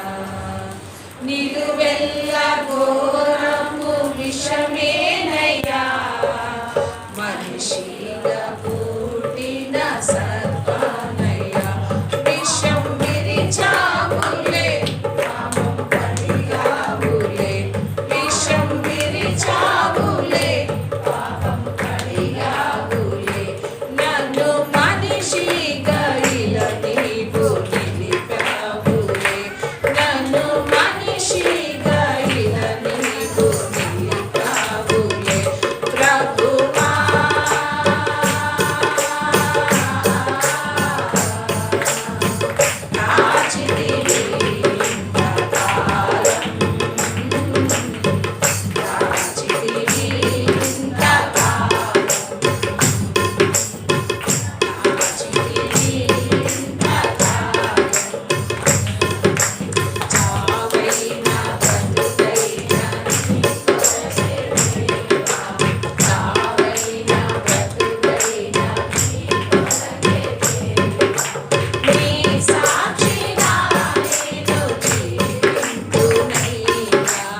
అంటే సర్పానికి కోరల్లోనే విషం ఉంటుంది, మనకైతే నిలువెల్లా విషం. జాగ్రత్త. మన మాటలు మనం మాట్లాడేటప్పుడు చాలా జాగ్రత్తగా మాట్లాడాలంట. వాక్యంలో ఉంది, నిదానించి మాట్లాడమంటున్నాడు. ఎలా వినటానికి వేగిరి పడాలంట, మాట్లాడటానికి నిదానించాలి. నిదానించి మాట్లాడు. ఎందుకంటే అక్కడ ఏముంది వాక్యంలో, వినువారు ఎవ్వరూ లేరు అనుకొని మాట్లాడుతున్నాడు. వినువాడు ఒకడు ఉన్నాడని గుర్తుపెట్టుకో, చూస్తున్నవాడు ఒకడు ఉన్నాడని గుర్తుపెట్టుకో. ఆయనకి భయపడాలి మనమందరం. హల్లెలూయా. అయితే టైం అయిపోయింది కాబట్టి, అయితే ప్రాయశ్చిత్తం జరిగినాక అక్కడ యెషయాకి ప్రాయశ్చిత్తం జరిగిన తర్వాత, అంటే పెదవులకి అగ్ని తగిలినాక ఎలా పరిశుద్ధ, అంటే ఆ యెషయా యొక్క పాపములకు ప్రాయశ్చిత్తం జరిగింది, ఆయన దోషాలు కూడా తొలగిపోయినాయి. అలాగనే మనకి కూడా, మనం కూడా ఆ సిలువ దగ్గరికి వెళ్ళినప్పుడు మన పాపాలు కూడా, మన పెదాలు కూడా ఏం జరుగుతుంది, ప్రాయశ్చిత్తం జరిగిన తర్వాత, ప్రాయశ్చిత్తం జరిగిన తర్వాత మన పెదాలు ఎలా ఉండాలి, మన పెదవులు ఎలా ఉండాలి. పరిశుద్ధపరచబడ్డావు. ఆ సిలువ దగ్గర యెషయా ఏడ్చాడు, అంటే దేవుని సన్నిధిలో మొరపెట్టాడు, అయ్యో అపవిత్రమైన పెదవులు కలిగిన వాడిని ఒప్పుకున్నాడు. ఒప్పుకున్నప్పుడు అగ్ని చేత, బలిపీఠం మీద ఉన్న అగ్ని, ఆ నిప్పు కణాలు తీసుకొని పెదవుల్ని పెదవులకు తగిలించినప్పుడు ప్రాయశ్చిత్తమైంది, దోషాలు తొలగిపోయింది. యెషయా యొక్క దోషాలు, పాపాలు ప్రాయశ్చిత్తం జరిగింది. ఇప్పుడు మన పాపాలకి, మన దోషాలకి, మన అపరాధాలకి మొత్తానికి ప్రాయశ్చిత్తం జరిగింది. జరిగిన తర్వాత మన పెదాలు ఎలా ఉండాలి అనేది నెక్స్ట్ వీక్ చెప్పుకుందామా, ఇప్పుడే చెప్పుకుందామా?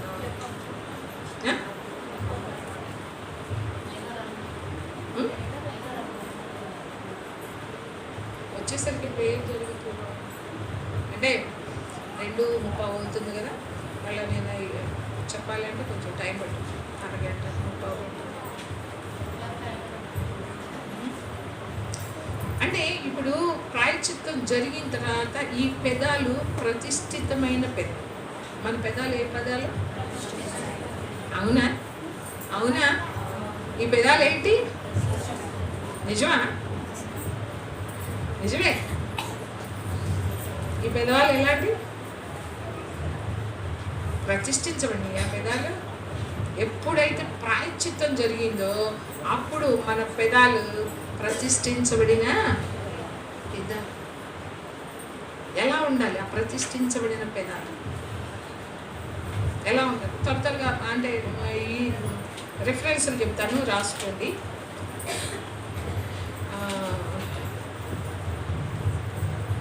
అసలు నేను మెయిన్ వాక్యం చెప్పడం మర్చిపోయాను. మెయిన్ వాక్యంలోకి వెళ్ళకుండా ఇది, అంటే హోషియా గ్రంథంలో చూడండి. హోషియా గ్రంథం కీర్తనలో నుంచి నేను మెయిన్ వాక్యం చదవకుండా వెళ్ళిపోయాను. మెయిన్ వాక్యం చదివితే మీకు అర్థమైపోతుంది. ఇప్పుడు విన్నారు కాబట్టి హోషియా 14వ అధ్యాయము.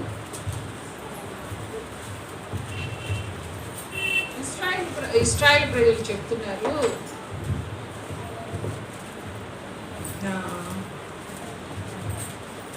ఎన్నో వచ్చిందంటే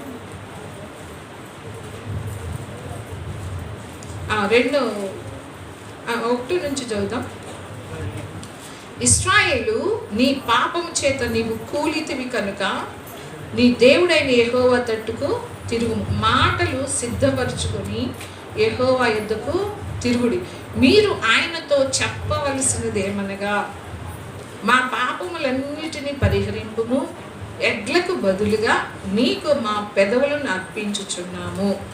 నీవు అంగీకరింపతగినవి అవే మాకున్నవి. హల్లెలూయా. ఏమున్నాయంట?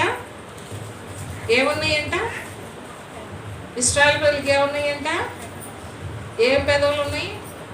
నువ్వు అంగీకరింపతగినవి, నువ్వు అంగీకరింపతగినవి పెదాలే మాకున్నాయి, ఇంకేమీ లేవు మా దగ్గర. మా పెదాలే నీకు ఎడ్లకు బదులుగా నీకు మా పెదాలు అర్పించుకున్నాం, ప్రతిష్ఠించుకుంటున్నాం మా పెదాలని.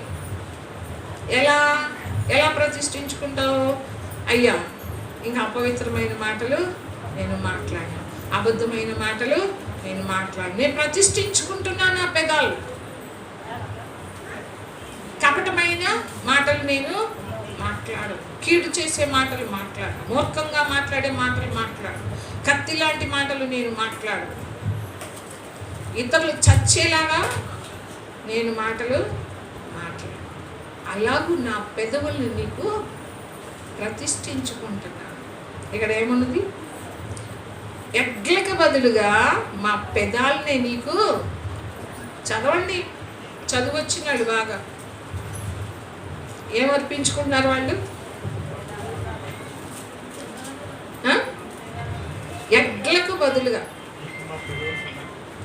ఎడ్లకు బదులుగా నీకు మా పెదవులు అర్పించుచున్నాము. ఎవరైనా చెప్పగలరా? దేవుడితో మీరు చెప్పగలరా? ఏంటి వాక్యం ఎక్కువైపోయింది, ఎవరికి ఇంకా శ్రద్ధ లేదు? లేదు, ఎక్కువైపోయింది. మొహాలు చూస్తుంటే వద్దులే, ఇంతవరకు చాలు, ఈ గుర్తుపెట్టుకోండి, తర్వాత చెప్తాను.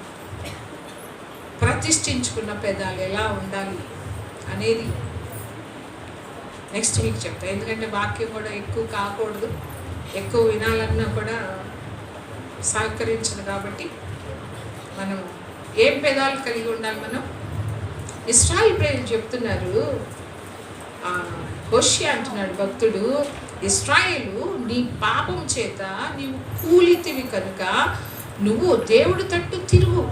మనము పాపం చేసినప్పుడు ఎవరి తట్టు తిరగాలి? ఒకవేళ నువ్వు తప్పిపోయావేమో, ఏ విషయంలోనన్నా బలహీనరాలు అయిపోయావేమో, అప్పుడు ఎవరెవరి తట్టు తిరగాలి మనం? చెప్పండి గట్టిగా. నీ పాపము చేత నువ్వు కూలినప్పుడు నీ దేవుడైన యెహోవా తట్టు తిరుగు. మాటలు సిద్ధం చేసుకొని తిరగాలంట, ఊరికినే కాదు. ఎలా చెప్పండి? ఏ మాటలు సిద్ధం చేసుకొని తిరుగుతారు?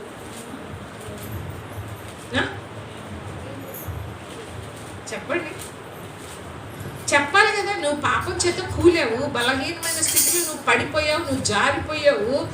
ఏ మాటలు నువ్వు సిద్ధం చేసుకొని ఏ మాటలు మాట్లాడాలని దేవుడి తట్టు తిరగటం అంటే ఎట్లా తిరగటమా? మరి ఎట్లా? ప్రార్థన ఏంటి? ఏం చెప్తావు దేవుడితో?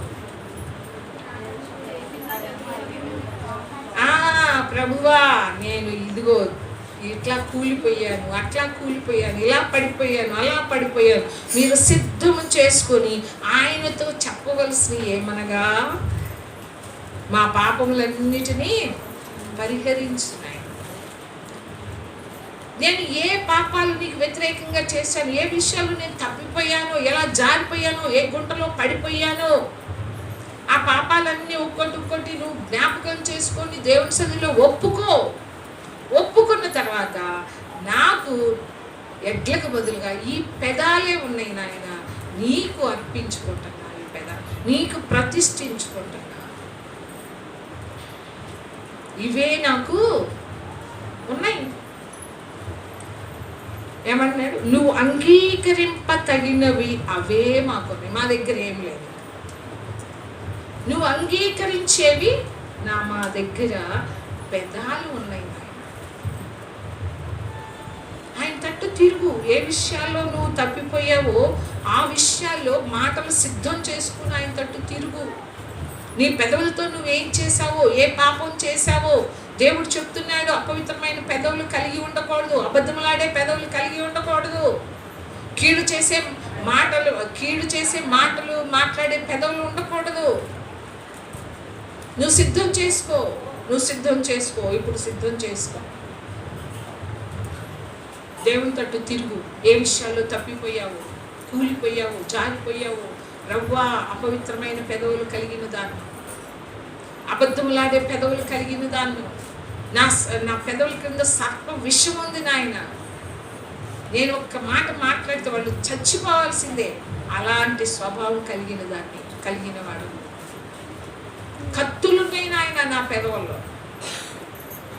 సిద్ధం చేసుకొని దేవుని సన్నిధిలో ఒప్పుకో, విడిచిపెట్టు.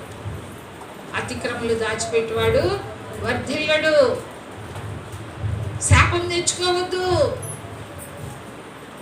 పాపాన్ని నువ్వు విడిచిపెట్టకపోతే దేవునితో సహవాసాన్ని కోల్పోతావు, దేవుడిచ్చే ఆశీర్వాదాన్ని కోల్పోతావు. అది గుర్తుపెట్టుకో. నువ్వు చేసుకో, నీ ఇష్టం. నువ్వు విడిచిపెట్టనంటే అది నీ ఇష్టం. కానీ ఒక్కటి గుర్తుపెట్టుకో, దేవునితో సహవాసాన్ని పోగొట్టుకుంటావు, నీకు వచ్చి ఆశీర్వాదాన్ని పోగొట్టుకుంటావు. ఆశీర్వాదానికి బదులు ఏమొస్తుంది? శాపం వస్తుంది. మన బైబిల్లో చాలా చోట్ల చూసి ఆకాను శాపాన్ని తెచ్చుకున్నాడు, గెహాజీ కుష్ఠరోగాన్ని తెచ్చుకున్నాడు. ఎందుకు నీకు అవసరమా? నీ పిల్లల మీదకి నువ్వేం తీసుకొస్తున్నావు? కొంతమందికి వారసత్వాలు వస్తాయి, తెలుసు కదా. ఏమొస్తాయి వారసత్వంగా? తల్లిదండ్రుల నుంచి బీపీలు వస్తాయి, షుగర్లు వస్తాయి, క్యాన్సర్లు వస్తాయి, గుండెపోట్లు వస్తాయి, ఇంకా శాపం ఏంటి వస్తుంది. జాగ్రత్త. మీ పిల్లలకి మీరు ఏమి ఇవ్వాలనుకుంటున్నారో నాకు తెలియదు. ఆశీర్వాదం ఇవ్వాలనుకుంటున్నారా? శాపాన్ని, మీరు చేసే ప్రతి పనికి మాలిన ప్రతి పనికి మీ పిల్లలకి ఏమి ఇస్తున్నావు? ఏం నేర్పుతున్నావు? మనమేమో ఏదైనా చేయొచ్చు, మన పిల్లలు మాత్రం మంచిగా ఉండాలని కోరుకుంటాం కదా. మామూలుగా చెప్తా, ఇప్పుడు నేను దొంగతనం చేస్తున్నాను అనుకోండి, నా పిల్లలు దొంగతనం చేయాలని అనుకుంటానా? అనుకో. కానీ ఏమొస్తుంది? అదే వస్తుంది.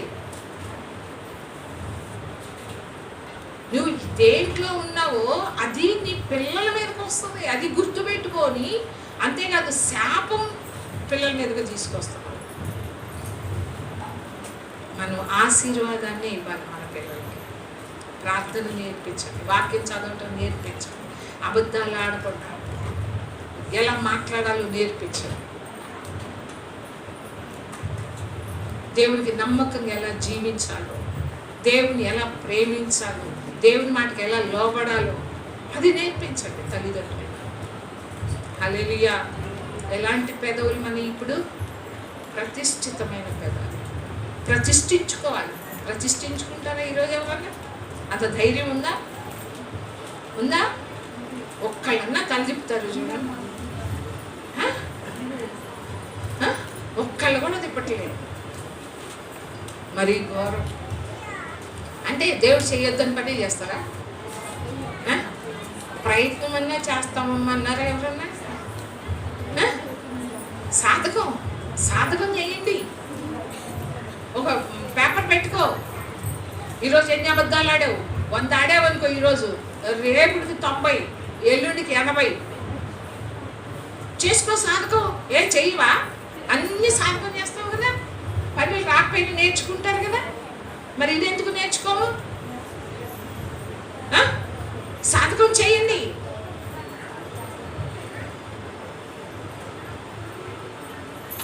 అపవిత్రమైన పెదవులు, జాగ్రత్త. యెషయా భక్తుడు ఒప్పుకుంటున్నాడు దేవుని సన్నిధిలో. గొప్ప ప్రవక్త యెషయానే నేను అపవిత్రమైన పెదవులు కలిగిన వాడినని దేవుని సన్నిధిలో ఒప్పుకుంటే నువ్వు నేనెంత? ఉన్నాయి అపవిత్రమైన పెదాలు? మోకరించి ప్రార్థన చేసుకోండి. చేయండి ప్రార్థన, కన్నీటితో ఒప్పుకోండి. నిజంగా దేవుని మాటను నమ్మితే, అది నీ హృదయాన్ని గుచ్చితే దేవుని సన్నిధిలో కన్నీరు కాచు.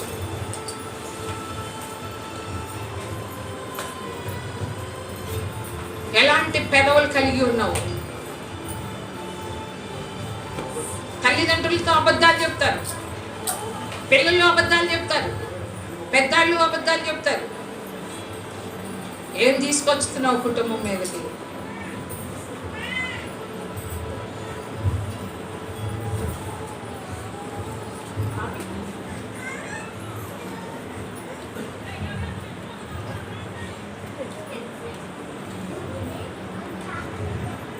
పెదవులు ఎలా ఉన్నాయి? ఒప్పుకుంటున్నాడు, అయ్యో అపవిత్రమైన పెదవులు కలిగిన వాడనయ్యా అని ఒప్పుకున్నప్పుడు ఆ శరాపుల్లో ఒకళ్ళు వచ్చి బలిపీఠం మీద ఉన్న ఆ నిప్పుళ్ళు తీసుకొని ఆ పెదవులను కాల్చినప్పుడు ప్రాయశ్చిత్తం జరిగింది. ఇప్పుడు నీ పెదాలకి కూడా ప్రాయశ్చిత్తం జరగాలి. ఎప్పటి వరకు నువ్వు ఎలా ఉన్నావు? నీ పెదవులతో ఏం చేస్తున్నావు?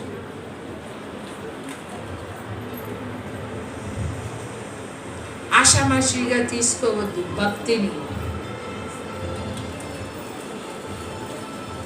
దేవుడు ఎంతో ప్రేమించాడు. నీ ప్రతి పాపానికి ప్రాయశ్చిత్తం చెల్లించాడు. ఆయన ప్రాణాన్ని ఖైదనముగా ఇచ్చాడు. అలాంటి దేవునికి నీ పెదాల్ని ప్రతిష్ఠించుకుంటావా?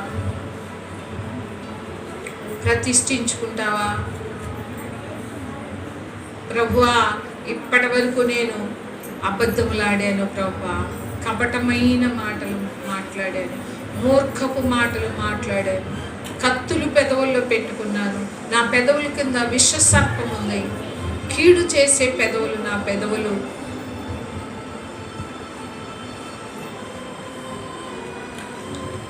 ఒప్పుకోండి. ఈరోజు ప్రభు శరీరంలో పాలు పంపులు పొందుతున్నావు కాబట్టి అలాంటి పెదవులతో నువ్వు ఎన్నటికీ ఆరాధించలేవు. దేవునికి ఇష్టమైన ఆరాధన. అపవిత్రమైన పెదవులు కలిగిన వాళ్ళం ఎప్పుడూ కూడా దేవుణ్ణి ఆరాధించలేవు. ఆ పెదాలు దేవుణ్ణి ఘనపరచలేవు. ఆ పెదాలు దేవుణ్ణి మహిమపరచలేవు. అపవిత్రమైన పెదాలు ఎప్పుడు కూడా దేవుని స్తుతించలేవు, దేవుని మహిమపరచలేవు, కొనియాడలేవు, గౌరవించలేవు, కీర్తించలేవు. అలాంటి పెదవులతో, అపవిత్రమైన పెదవులతో ఏది చేయలేవు. ఇవే నాకున్నయ్యండి దేవుని సన్నిధిలో. ఎలాంటి పెదవులో దేవుడితో చెప్పుకుంటున్నావా? నీ పెదాలు ఎలాంటి? నా పెదాలు అర్పించుకుంటున్నాను ప్రభువా. ఇప్పటి వరకు అలాంటి పెదాలు కలిగిన వాడినే కానీ ఇప్పటి నుంచి నాయన నా పెదాలు నీకు అర్పించుకుంటున్నా, ప్రతిష్ఠించుకుంటున్నా. నువ్వు అంగీకరించేవి అవే నా దగ్గర ఉన్నాయి. అంగీకరింపతగిన పెదాలు.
దేవునికి సంతోషం. ప్రభు నిజముగా లేచును, మనల్ని కూడా నిజముగా లేపును. ఆమేన్, ఆమేన్, ఆమేన్. హల్లెలూయా, హల్లెలూయా, హల్లెలూయా. ప్రార్థన చేసుకుందాం. ప్రభువా, పరిశుద్ధుడైనటువంటి మా దేవా, యేసయ్య నీ పాదాలకు వందనాలు ప్రభా. ఇదిగో ఎంతో మందికి లేనటువంటి గొప్ప ధన్యతను ప్రభా, గొప్ప రక్షణ ముందుగా మాకు ఇచ్చావు. వందనాలు ప్రభా. నువ్వు ఇచ్చిన ఈ గొప్ప రక్షణ మేము నిర్లక్ష్యం చేయకుండా ప్రభా, మా బ్రతుకు దినములన్నీ కూడా ప్రభా ఈ రక్షణ సువార్తను ప్రకటించడానికి నైనా, ఆ సిలువను గురించిన సువార్తను ప్రకటించడానికి నైనా నీ పరిశుద్ధాత్మ శక్తిని మాకు అనుగ్రహించిన వేడుకున్నాను ప్రభా. నీ ఆత్మ మీద మా మీద కుమ్మరించి ధైర్యంతో నీకు రక్షణ సువార్తను ప్రభా, సిలువను గురించిన సువార్తను ప్రకటించడానికి నీ కృపను మాకు దయచేసి వేడుకుంటున్నాం ప్రభా. మేము పొందుకునే ధన్యత ప్రభా, ఇదిగో ప్రజలందరూ పొందుకోవాలని ప్రభా, ఈ భూమి మీద ఉన్న ప్రజలందరూ పొందుకోవాలని ప్రతినిత్యము కూడా ప్రభా వారి నిమిత్తం ప్రార్థన చేయటానికి నాయన నీ కృపను మాకు దయచేయి ప్రభా. అనేకులకు నీ రక్షణ స్తోత్రం ప్రకటించడానికి కృప దయచేసి వేడుకుంటున్నాం ప్రభా. సహాయకుడ సహాయం చేయండి, కృప చూపుని దయచెప్పుని యేసయ్య నామమున అడిగి వేడుకొంచున్నాము తండ్రి. ప్రభు యేసుక్రీస్తు కృపయు, దేవుని ప్రేమయు, పరిశుద్ధాత్మ యొక్క అన్యోన్య సహవాసం ఇప్పుడు ఎల్లప్పుడూ కూడిన మనందరికీ సకల పరిశుద్ధులకును తోడయుండును గాక. ఆమేన్. అందరికి వందనాలమ్మ. ప్రార్థన చేసుకోండి. కొంతమంది లేటుగా వచ్చి ఉంటారు.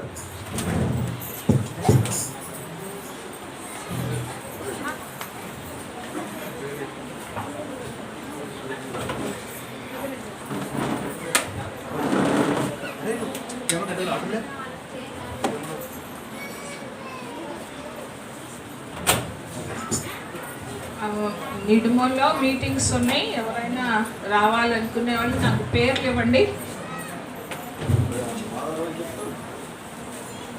ఆధారం మిగతా వాళ్ళు మా ఆధారంలో చేయండి. ఇంకా ఎక్కువ మంది రాదు, ఎక్కువ మంది రాదు.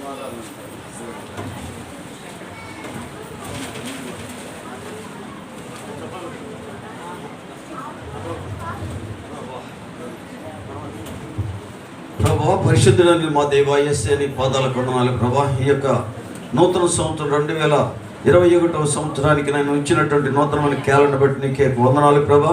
ఇదిగో ప్రతిదినము వాగ్దానములతో మమ్మల్ని నింపుచున్నందుకు నీకే వందనాలు ప్రభా.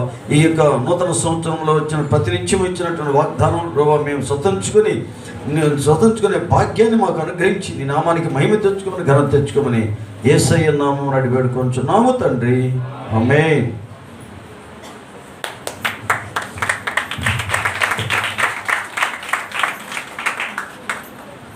చప్పట్లు కొట్టారు కోరు, ఎన్ని కొట్టారు? అన్ని క్యాలెండర్లు తీసుకోండి. అన్ని క్యాలెండర్లు తీసుకొని మీకు తెలిసిన వాళ్ళందరికీ కూడా ఇవ్వండి. ఊరికి ఇవ్వట్లా నేను.